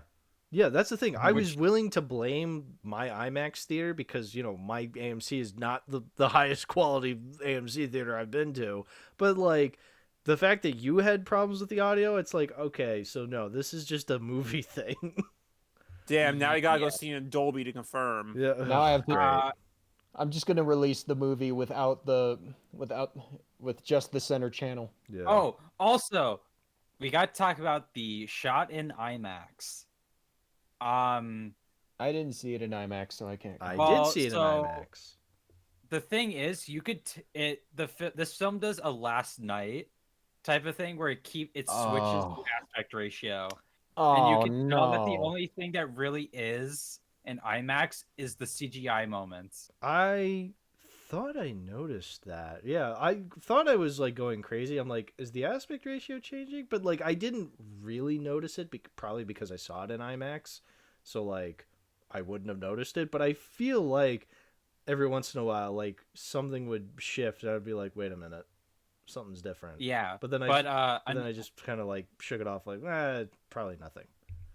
I do find this movie very funnily enough, I feel like it reminds me of what people say that the Bayverse Transformers films are. Yeah. In a way. It's very ironic I bring this up because of the Egypt. cinematographer of this movie Oh? is the same as Revenge of the Fallen. What? Oh my god. I mean, when I watched this movie and like Kong is like escaping out of the pyramids, it's just like, I mean, I've never seen Revenge of the Fallen, but I was getting very big. Oh, you've Revenge never of the seen Fallen. Revenge of the Fallen? I've never seen any of the Bayformer films past the first one. Oh my god. I know, I'm missing out, but I'll get to them someday. Yes, Maybe. yes. Someday. But it is very funny how like this movie feels like it had enough for the same length as that movie, but it tried to condense it in under 2 hours. And you feel it. Yeah. Because especially during that big exposition flashback stuff, it feels like the dialogue just ends. Time they cut back to the tribe on the pyramids, the movie just kind of grinds to a halt. Exactly. It was like there's one moment like when it was like with Kong and Scar King in the Hollow Earth, they're doing their fight, and then all of a sudden you just randomly hear Rebecca Hall talking, and I was like, jump scare. Yeah. Yeah. It was I just mean, so sudden. We don't even really Yeah. get to the Scar King until like an hour into the movie, right? Yeah. We're by the time we first see the Scar King and Shimo, we're like almost done with the second act. Exactly. Yeah.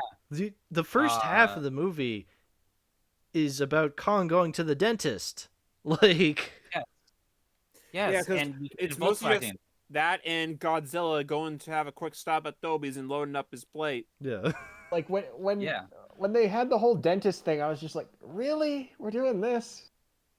I mean, Whatever. it's fine. I want to see Kong go to the dentist. It's just I don't want it to take up the entire first act.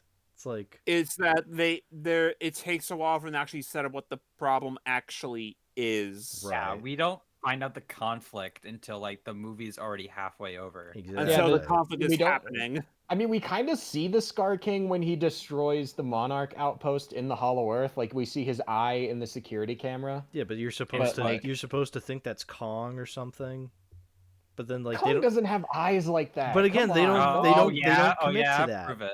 They don't commit to it. Prove They're just like, oh, is that Kong? And then like nothing comes of that because they don't care. But yeah, blah blah blah. It doesn't matter. Blah blah blah. Doesn't matter. Doesn't Don't matter. think about it. I Turn it's funny turn when your I- brain off. it was When funny you're because here like for the kaiju fights. I've been loosely quoting this very legendary YouTuber. Here we go. Oh And boy. so and in that video he did say compare it was like whenever they showed like the apes in the trailer, he was like, what is this, Planet of the Apes? And like when I saw the movie I was like, oh my god, it's kind of like Dawn of the Planet of the Apes, but very light. Yeah. And remember Dawn of the remember, Planet of the Apes. remember but remember shitty. remember what trailer played at the beginning of this movie? Yeah. Correct. Kingdom of the Planet of the Apes. You know what? I was disappointed that they didn't play the trailer for Monkey Man. Yeah. That would have been Yeah. fun. Yeah. But like I mean, the movie comes out in like a week, right? Correct. But- yes, but you're- April. It's like April 8th. Yeah. The something like 5th that. What do you know? is literally next weekend. Yes. Yeah. But- Literally 7 days from now. No, but you're right, Lili. Like, yeah, this really is Dawn of the Planet of the Apes because it's just like, but like you're right, less interesting. Like Scar King's design, it also kind of makes me think of like Koba's in a way. You know what I mean? in a way, he's- but I feel like He's an Koba evil ape was far better because he had a character. because he had a character. Yeah, Koba exactly. had something. Yeah, there was And- there was conflict with that character because there was like this genuinely really interesting introspection on ape culture and how it was forming. Like Yeah, Oh, what a great Whereas film, Scar Dawn of the Planet King, of the Apes. whereas Scar King is an asshole. Yeah, he's just a Oh yeah, dick. Sharking is just directed, evil because it's funny. Yeah, who directed that movie again? Matt Reeves. Matt Reeves. Yeah, Matt Reeves. The Batman. Yeah, that guy, the What guy are who you directed. showing me? Yes. But I will say that like I didn't. This movie really tried to hype up Scar King so hard, Mm, and he's Yeah. kind of just a pushover. yeah. Like In even the like last during fight. even think- during the, I would say even during the little arena battle, like Yeah, he loses to Kong, right? yeah, Kong Right. fucking And then he calls suplexes Shima out. him. Yeah. Yeah. And then Scar King's like, yeah, I'm done with this. I'll let Shimo do it. See, when he first Fucking- did that, I thought it was like, oh, we got some fight in this one. Then it was gonna get serious, but they just call Shimo. Yeah. Yeah, like you would think he would like try to hold like Kong down and like force him to get frozen up. Nah. Nah. I thought in Well, like the anti-gravity fight, he was performing better. When it was like all chaotic, that was cool. But then the moment he gets on the surface, then he just gets his ass beat immediately. Yeah, the moment Yeah. he gets on the surface, he's just like He just Nothing. gets I neck in literally the did the face. math. It's like 5 minutes between from when he gets on the beach to when he gets like frozen to death. Which I'm gonna say, it's the lamest kill in the franchise so far. Yeah. Yeah. Because it didn't. Yeah. It wasn't even that intelligible what actually happened. I thought Kong was gonna crush his head with his fist, That would have But been yeah, we've come like awesome. a long way from the kiss of death. and it's like this is why I say it feels like an episode, because it's like this just felt like villain of the week. This didn't feel like a big giant boss fight. This felt like Villain the of the week. one for this movie. Yeah, the one for this movie. You're Oh, absolutely This right. is So- the next one. Very big, interesting thing that I'm sure the audience has noticed. We have not talked about Godzilla. Well, Well, I all wonder he why. does is he shows up, he takes a drink, he gets another drink, and then he takes a nap, and then he beats up Kong for a little bit, and then Mothra. Final battle And- time. I do love the image of Godzilla like coiled up in the Coliseum Yeah. taking a little nap. It Oh, was that's funny. cute. That's cute. It's cute. Yeah, Adam it was went- funny. And when God revealed that that was based off of his cat, which you do see his cat in a picture in the movie. Is it in Bernie's office? Yes. Okay, that makes sense. I'm assuming the Kong and Godzilla toys in there are the ones he owns. Yes. Do you think Adam Wingard is Ghidorah Stan 64? Yeah, no, Probably. no, No. no. Do you think It's like Do you think Lili is Ghidorah Stan 64? No. no. I would be the person who asked about when we're gonna see Kong's penis. When are we Big- gonna see the No dick, fuck? no balls. But yeah, Godzilla top billing. He's got like 8 minutes of screen time. Yeah. It feels like he's hardly in it at all. I'll He's say, his paycheck of his life. I think he's in it more than I thought he was going to be in it from what I heard beforehand. Because they do cut back to him every now and then. It's just that he's not really doing all that much. It really is like- funny that Yeah. that he was the first movie in this franchise and now he just feels like an afterthought. He really is the Superman like in the DCEU of the Monsterverse at this point. Yeah, every movie he just kind of gets like slightly more powerful. And then slightly And that's- less interesting and and less screen time. The thing is, I think they need to separate Godzilla and Kong again for the next movie. Either do another solo Godzilla or do a solo Kong. I think we should do another solo Godzilla because we've Yeah, already 'cause had. now that we have two Kong. Kong-centered ones, now we need to just go back to Godzilla. Yeah, we should. If you're gonna have like extended scenes with Kong and Zuko, you should really have like solo scenes with Godzilla. If Yeah. you're Because gonna go that there route. are interesting things that are set up with like how the world is perceiving Godzilla and his actions. They just don't go very deep into it. We need another Godzilla film solo to actually dive into all that again. Yeah. Speaking of, Godzilla CGI sucked. Like Yeah. He was consistent, like for consistently shit. Like I would like with GVK, like at the very least, when it was at night, even if it was key animated, he still looked okay. But here he's like always in the daytime, and he's even more over animated. Like I'm he gonna even jump does off a like cliff now. he even does Yeah. that. Sing that with me, sing for I the face year. palm during that scene. I won't lie. I like remember just like putting my hand to my face and like, oh god. You know that meme of Kratos jumping off of the cliff? Yeah.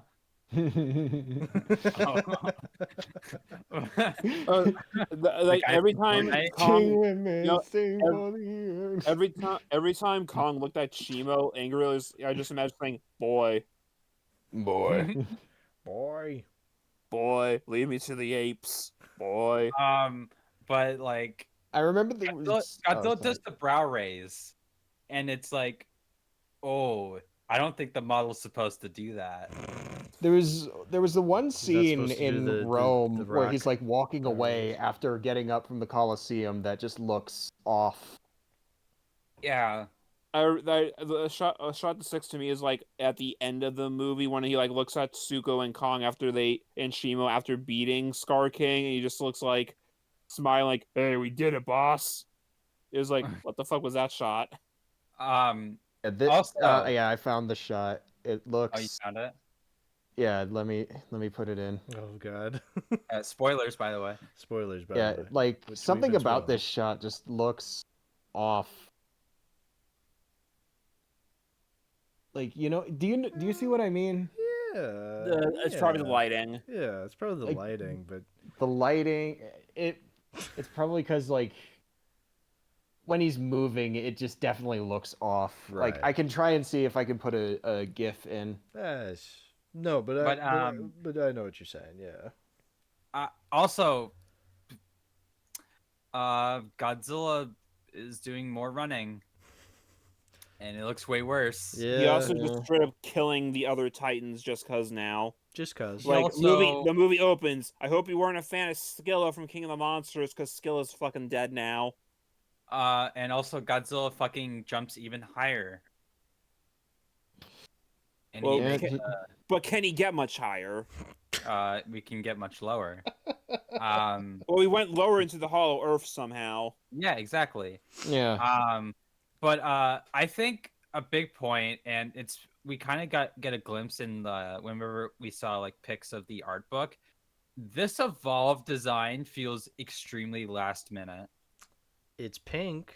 It's a Yeah. cool design, I'm gonna say. Like I've warmed up to it, but like I wish they did more with it. Now, I think it's worse because they have dialogue where someone just goes, "He's changed." he's changed. Like, wow, Mm. I didn't know that. Wow, you mean he's pink now?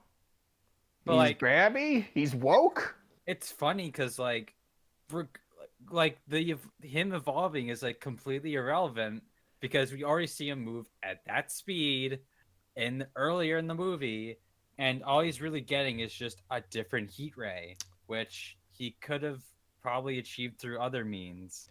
He's also like a do you little think bit they made spiky. him pink He's because of Barbie? he's I more don't know. I think they probably wanted to be more purple, but it came out pink. Okay. he's also more spiky, and he's a lot more slim now too. It was probably Yeah. supposed to be close, like a reference to the Godzilla 2000 design, if anything. And probably Shin Godzilla as well. Yeah. Mm. But, Another thing I kind of want to bring up. I talked about this briefly with Will and Hal before we started, before Lily came on. The scaling is just off in this movie, especially. You remember the scene where Zuko and Kong are walking to the ape den and they have to cross this like bridge made of bones. Oh yeah. Bone bridge. The With your bone. the bone bridge. What is this thing? Because like, Dead. look at the head. Look, Kong is like no bigger than its head. What is this thing? Dead.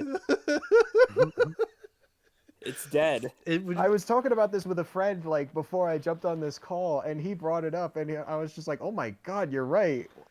What was this thing when it was alive? It probably would have been giant. Yeah, it probably would have been like too big to even live. I think we were talking about how like it's like it would have been Well, like technically, all of them are. it would have been but like because it Like would have its been so head big. alone is 4 times the size of Kong. Yeah.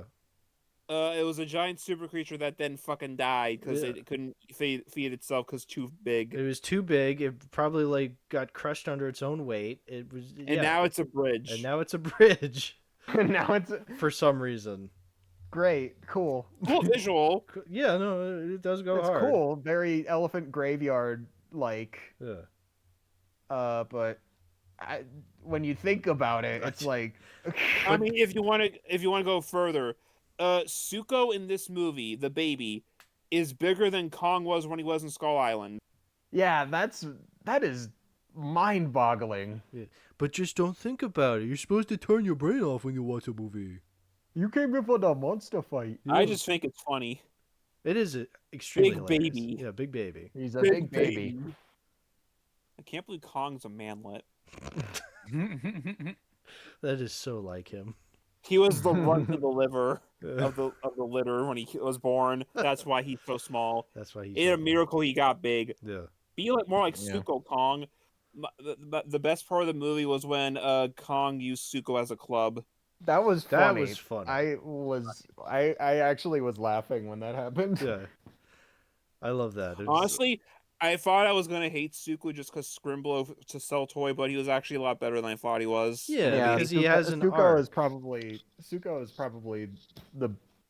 the best character in this movie. Again, yeah, because it actually coincides with Kong's arc. I like that Kong, compared to these other apes, shows like sympathy and like, you know, I don't want to say humanity, but like, you know what I'm saying.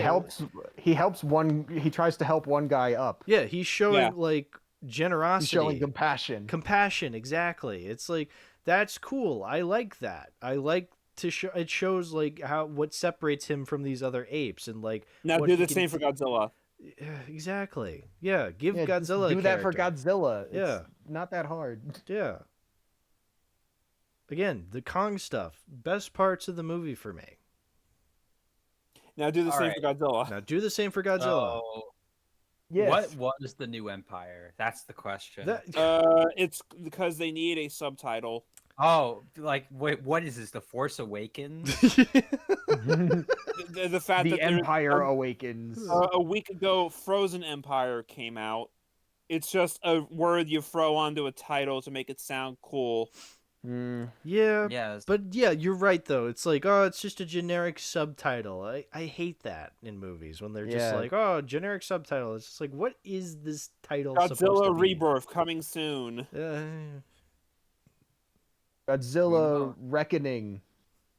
Godzilla Resurrections.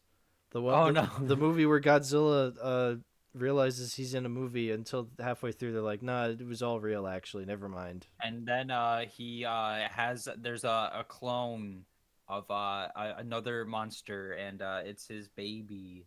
Godzilla. and, they have a very intimate, touching moment, and then it gets sucked through a hole in space. And then Godzilla and then Busta ends- Rhymes shows up with Michael Myers.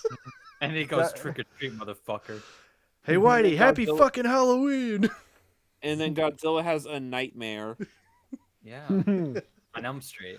Yeah, and then a giant penis worm shows up. Yeah.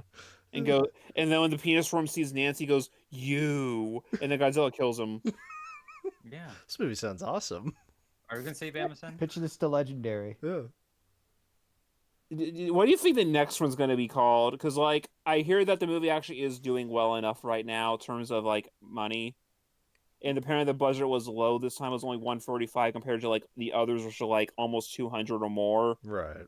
So like I they'll probably do another. Toho will probably help bankroll Yeah, it. I could definitely see that budget. Yeah. Correct.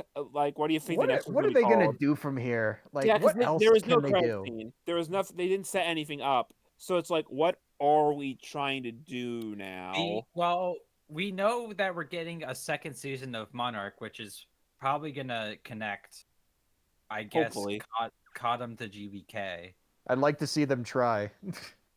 No, I would though, because like I would like to know what the fuck. How did they get the Ghidorah head?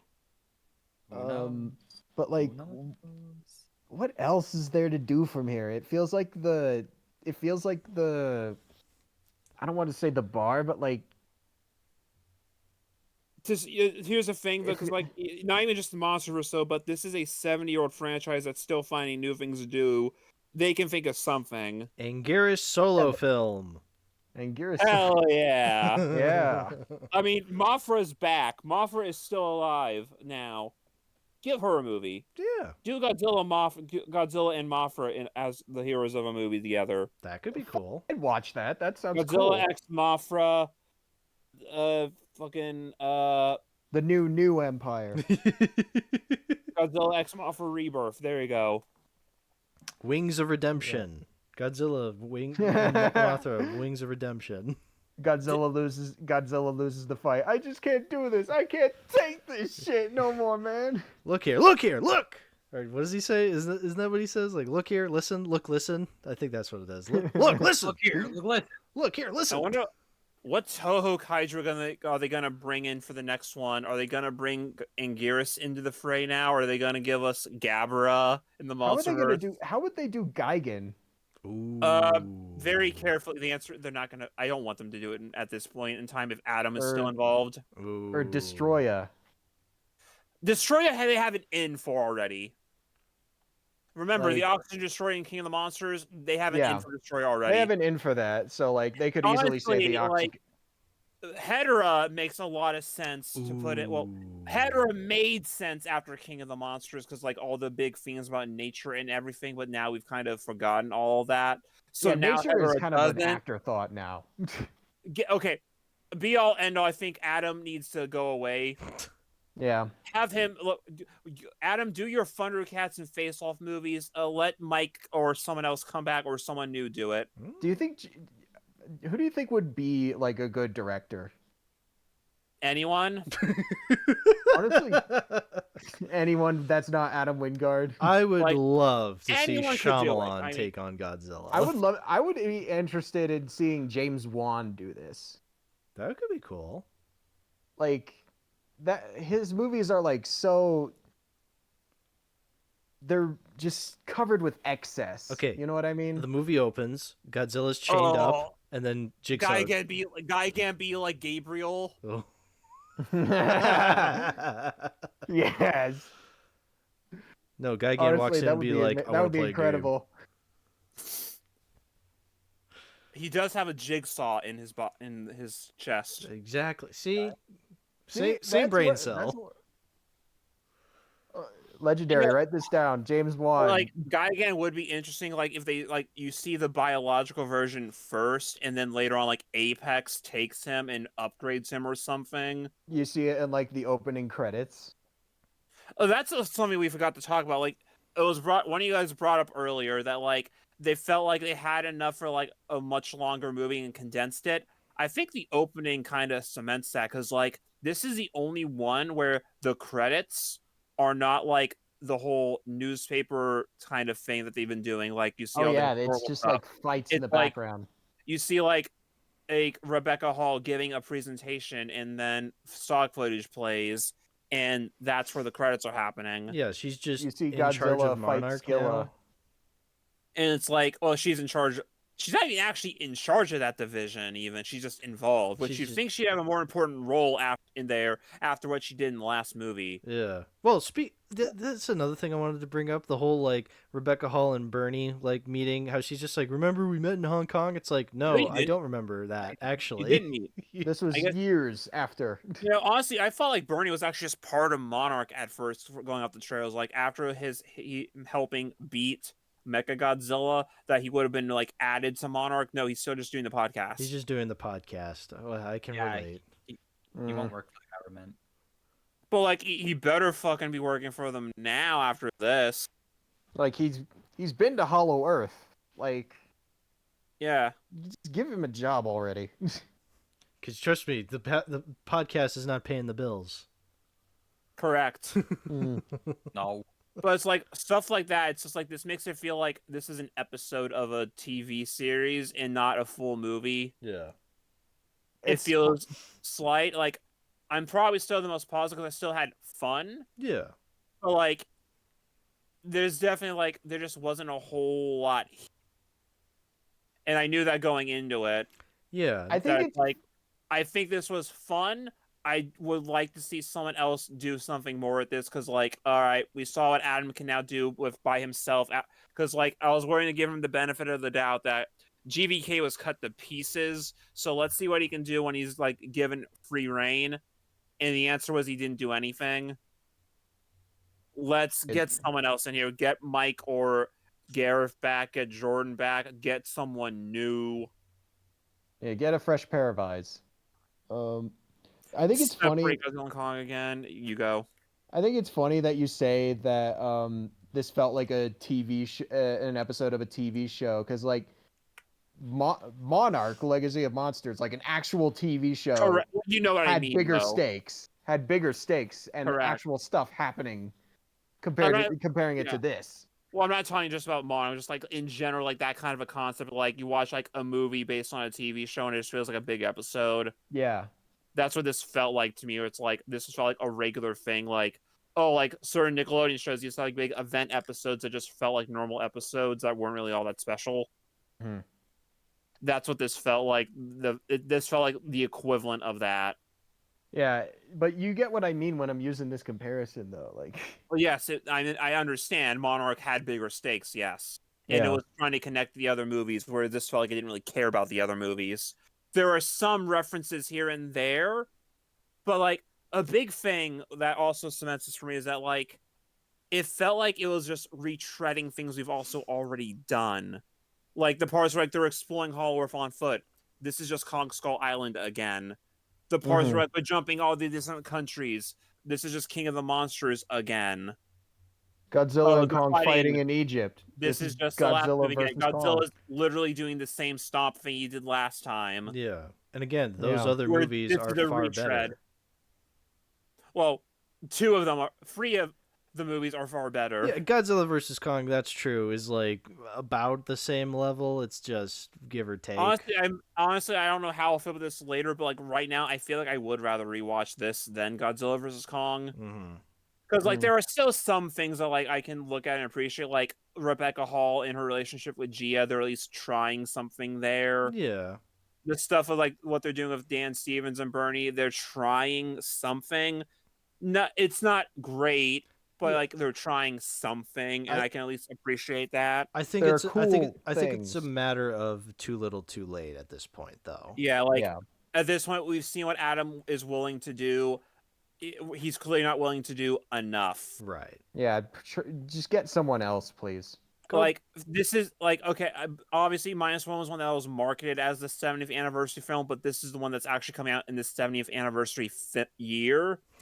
This does not feel like an anniversary film, especially since Godzilla's the one taking the back seat here. Yeah. We need to separate these characters again, because if you keep doing them like this, it's going to cheapen the effect. We need to like have them be their own things in separate movies again too.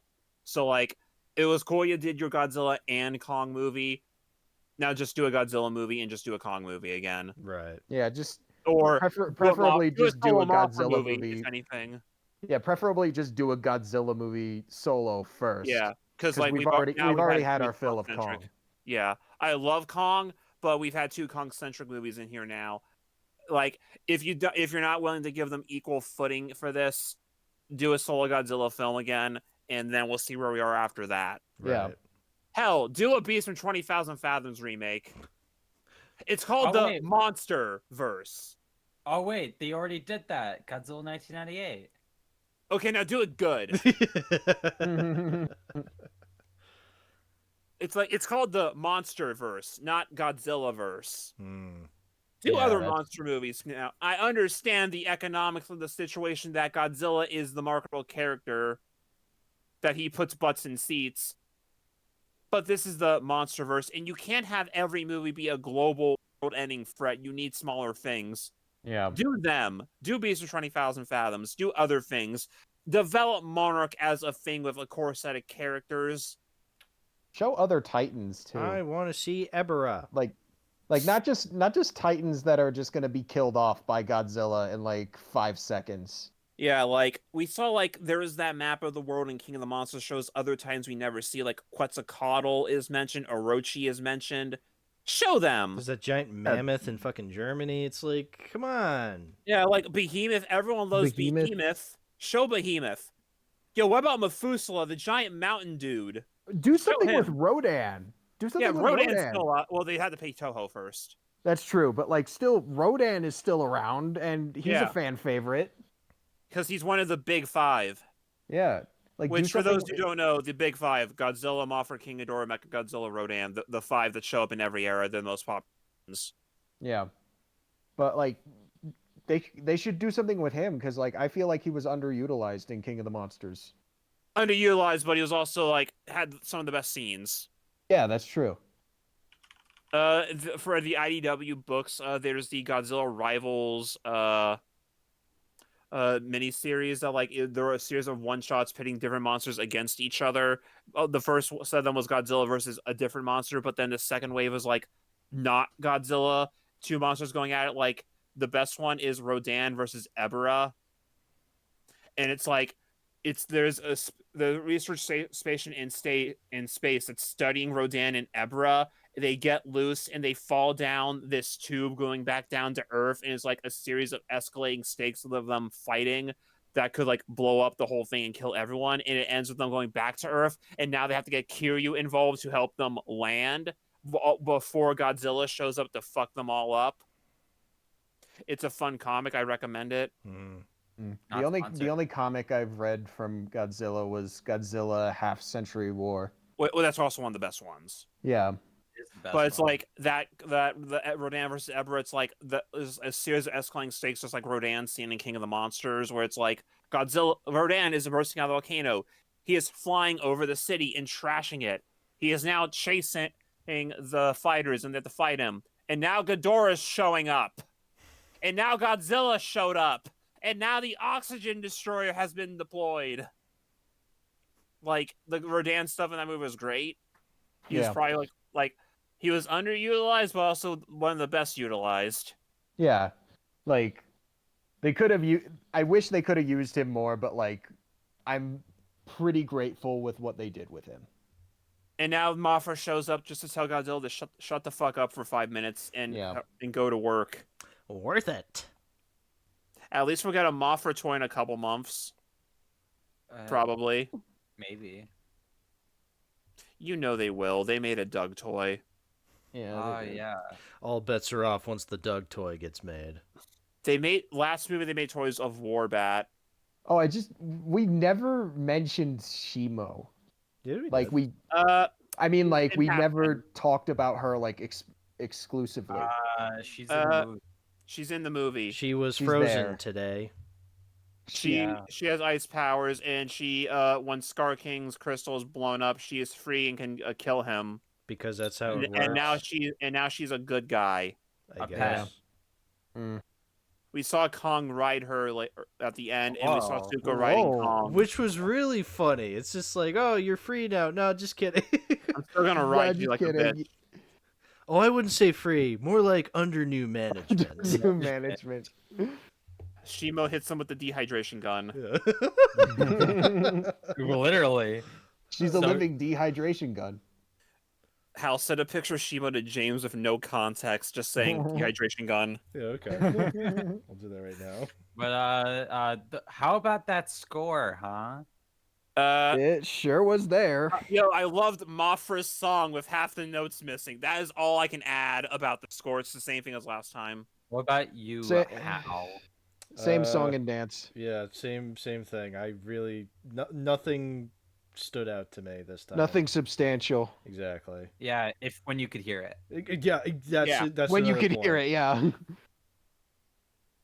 I will say, as the person who hated this movie the most and wanted a refund, Okay. You I still give- bought the merch. I bought the cup. Yeah. I also owed my girlfriend from spending $250 on me last weekend, so I said Oh. I'll just buy whatever. And you bought the fair. cup. Yep. He looks fucking dumb as shit. But oh fuck! You just made me lose track. Shit. God damn it. Fuck you. You were talking about the score when you could hear it. Oh, As you said, as a person who hates the movie the most. oh, I will say that the visual artists definitely were onto something here. I would say this is probably way more. This movie is way better looking than the last movie in terms of its, I guess, worlds and setting. Not necessarily lighting, but that's not the visual artist's fault. They were more about, like... where all they're going. There was more adventurous. Like we're going to Rome, we're going to Egypt, we're going to Gibraltar for 5 seconds, we're going to France for a little bit, we're going to the Arctic Sea with Tiamat. Yeah, apparently, like Seagun's art, he had like graffiti that got into the movie. Like he was credited. Yeah. I think it was like the little Godzilla being pizza, wasn't it? Yeah. With, right. Hey, remember this references? Oh, I didn't know that was a reference. I thought it was just a cute. There are references around it. Like I only saw the picture of Godzilla eating pizza. I don't know what the reference was. There's a knife. There's a reference to the Skeleturtle. Fucking hell! Hey, remember that? There's Knife Head. Hey, remember that? Remember that? There's a Hedorah reference. Remember that? Well, no, because he hasn't been in this yet. Wait, I thought Knifehead was Gamera. No, Knifehead is Pacific Rim, who's a reference to Giran from Gamera. Speaking of, there is a Giran reference in Uprising. Yes, he shows up on a monitor. Yes, if you guys remember that movie, that I've definitely still didn't come never out. seen it. It doesn't exist. You're not missing much. But anyway, Good for me. I mean, these are basically the same movie. Yeah. Honestly, I'd rather watch this over Pacific Rim Uprising. Yeah. Wait, what'd you say? I don't know. I'd rather watch New Empire over Pacific Rim Uprising. What's Pacific Rim Uprising? I don't know what you're talking about. Oh yeah, the sequel that never got made. Yeah. But Hollow Earth definitely had things in it this time. Like Doug. Yeah, it was populated. Yeah. I want to make a trailer like that's just a documentary of Hollow Earth. Yeah, Trailer Park Boys. And you really do get the sense that like with all the Kong scenes and stuff that like you can tell that like they're inching closer and closer to doing the all monster movie, or at least like as close as we can get to it, or like that Godzilla BC thing that was pitched around a while back. Yeah, Godzilla BC. Like Michael Dougherty said he wanted to like do like a movie that was Godzilla in the prehistoric times and show all that. It'd be like why didn't we get this? Would we have been so cool? style. Would we finally get the Godzilla versus T-Rex that we've been promised? Ronnie. I got another Ronnie U film recently because I MV sale this month. I got The Postman Fights Back. Is that one of his movies? That's nice. Ronnie U. Nice. I also got Hero, the Young Bao movie, Magnificent Warriors of Michelle Yeoh, and Harder Dragon, which is Samo. Yeah. Yes. Yeah. All these movies you recommended to the Schaeferless subreddit. No, none of these I've seen yet, so I haven't recommended them to them. I thought they were. I recommended them other movies with those guys in. Right. Anyway. How about those fights, huh?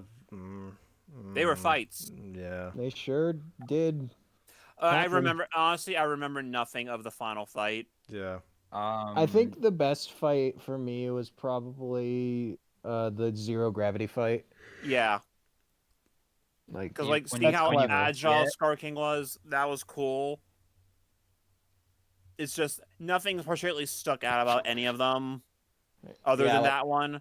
The ending fight was just kind of happened. Like neat to see, not much really, nothing that sticks out.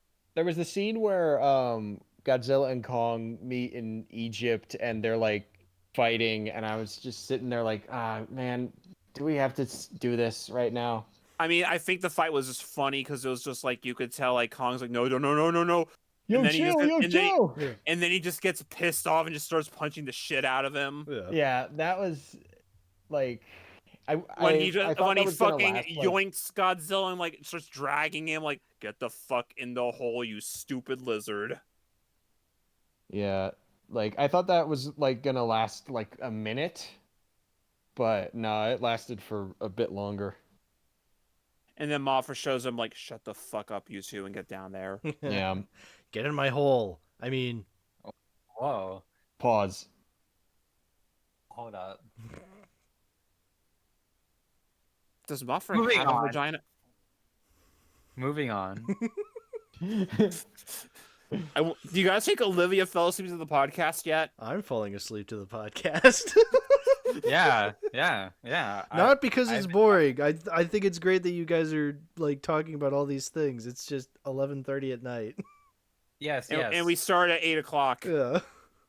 It's This is We're what coming for your record, Yinsen. It's okay. this is what this podcast has become, is just you guys infighting, trying to get the longest Too many episode. hours. Yeah. Well, goddamn, maybe don't do episodes where we talk about 3 or 4 movies in one episode. I'm sorry. I just Welcome to too many hours and too many movies. Yeah.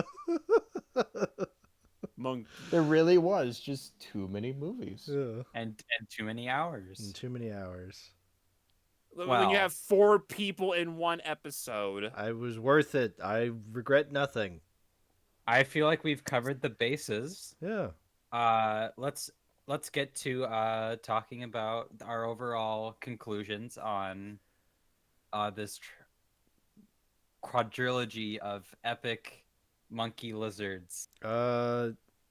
I really don't love any of these movies.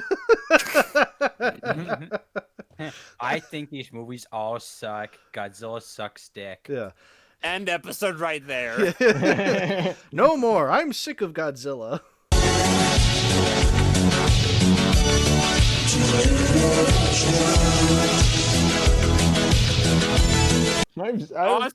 Honestly, yeah, just play that clip and cut the episode. Okay.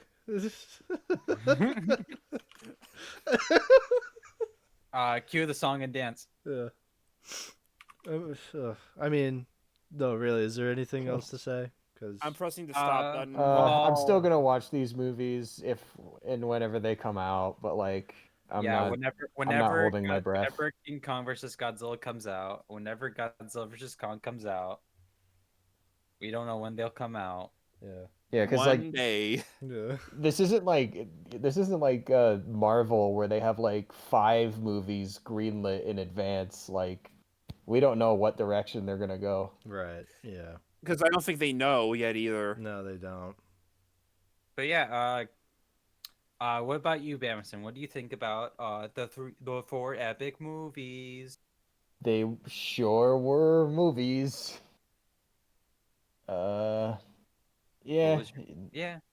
Yeah. Yeah, I don't have much to say. I watched them. They were good.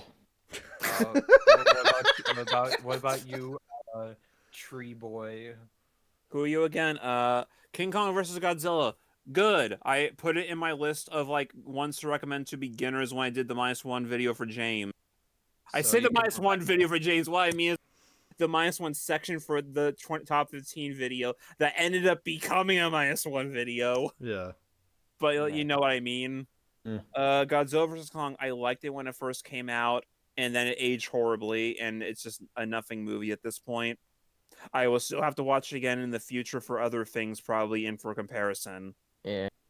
This movie, it's been literally just a couple hours since I've seen it, so I can't like give it like a hard score or anything.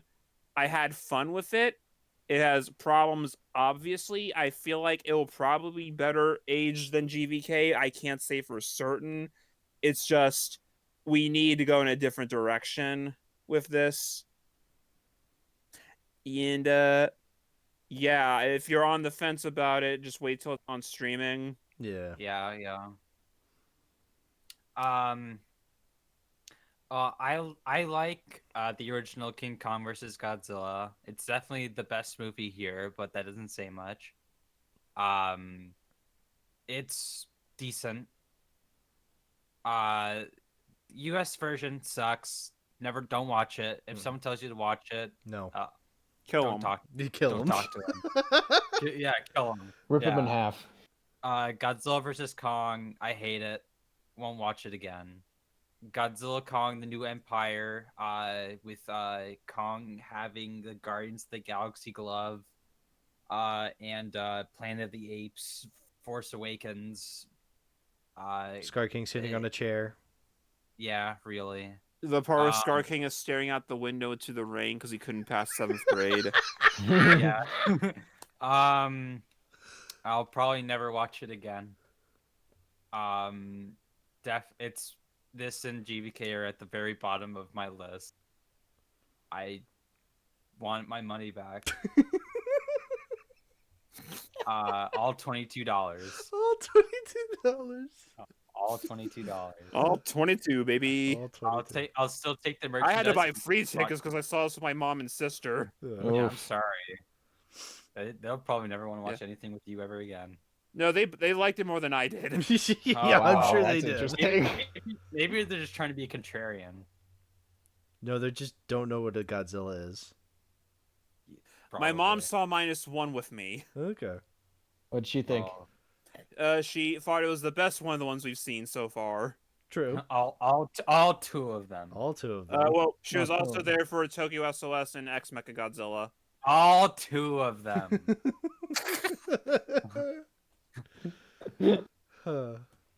I kind of find it. What? I find it funny that I think Lili was kind of the host of this episode. And good. I just think that's funny because like you just took charge. It's like yeah, okay, it's fine. I mean, yeah, like actually breaking up into different sections like Yeah. a normal reviewer should. Yeah, This was something this I was the don't new do. this was the titular new empire. Yeah. Oh. Yeah, this was the new Peak Pyre. Let's get involved on slotmachines.net. Yeah, Yeah. baby. Tomorrow is Scar King Saturday. Oh, Yeah. sweet. Well, in conclusion, get your ass to the ticket vendor for the new Peak Pyre, or so back. It's gonna be Scar King Saturday. Scar There's a King mini Summer, Kong. Scar Scar King It's Summer. there's Scar a King brand new Summer. tunnel. Yeah. Dave and Buster's. Stay woke, America. Someone might eat beans at your theater. Walmart milk is 30% off, and you might go tweaking with your friend outside the closed 7-Eleven. Well, before we enter into Scar King Saturday, dudes, all right, let's go in order. William, anything to shout out? Touch grass. Okay. Bamason, anything to shout out? I got videos. Yeah. I'll bet you do, Dummy. motherfucker. What, you want to argue with me on that? No. Because No. I won't. Okay. Cool. Love you, dude. Anyway, Lili, first time being here. Please shout out your stuff, dude. Where can people find you? You can find me on Twitter. I don't talk on there much, but I do spam your TL. You can check me out on Kaiju United. I write about Godzilla sometimes, every 2 years. And I also have another podcast with Titan Goji, a popular Godzilla YouTuber who is active. He unlike showed up in this guy. video, remember? He said that animation wasn't cinema. Oh yeah, credit where credit's due. I was recently just added as a member after the -1 video where I did the exact same thing I did here. Check us out. Godzilla Kong episode 2 weeks from now. 2 weeks from now. There may be maybe Awesome. special guest. Maybe Ooh. special guest. Who knows? Ooh, I can't wait to see You this might special be- guest. Yes, he might be in this room. It could be me. It could be you. It could even be Luigi. Yeah, it's Luigi. Yeah, Luigi. Yeah, Israel should stop committing a genocide. I agree. Exactly. free Palestine Yeah. from the river to the sea. Palestine will be free. Yeah. Donate to all causes for direct aids. Please. Godzilla suck dick. Yeah, Godzilla suck dick. Funding for too many movies was provided by. Godzilla sucking dick. Yes. Yeah. Yes. Bye, everybody. If you guys want to go see these movies, go do it, or don't. We don't care. We're not your mom. Fuck you.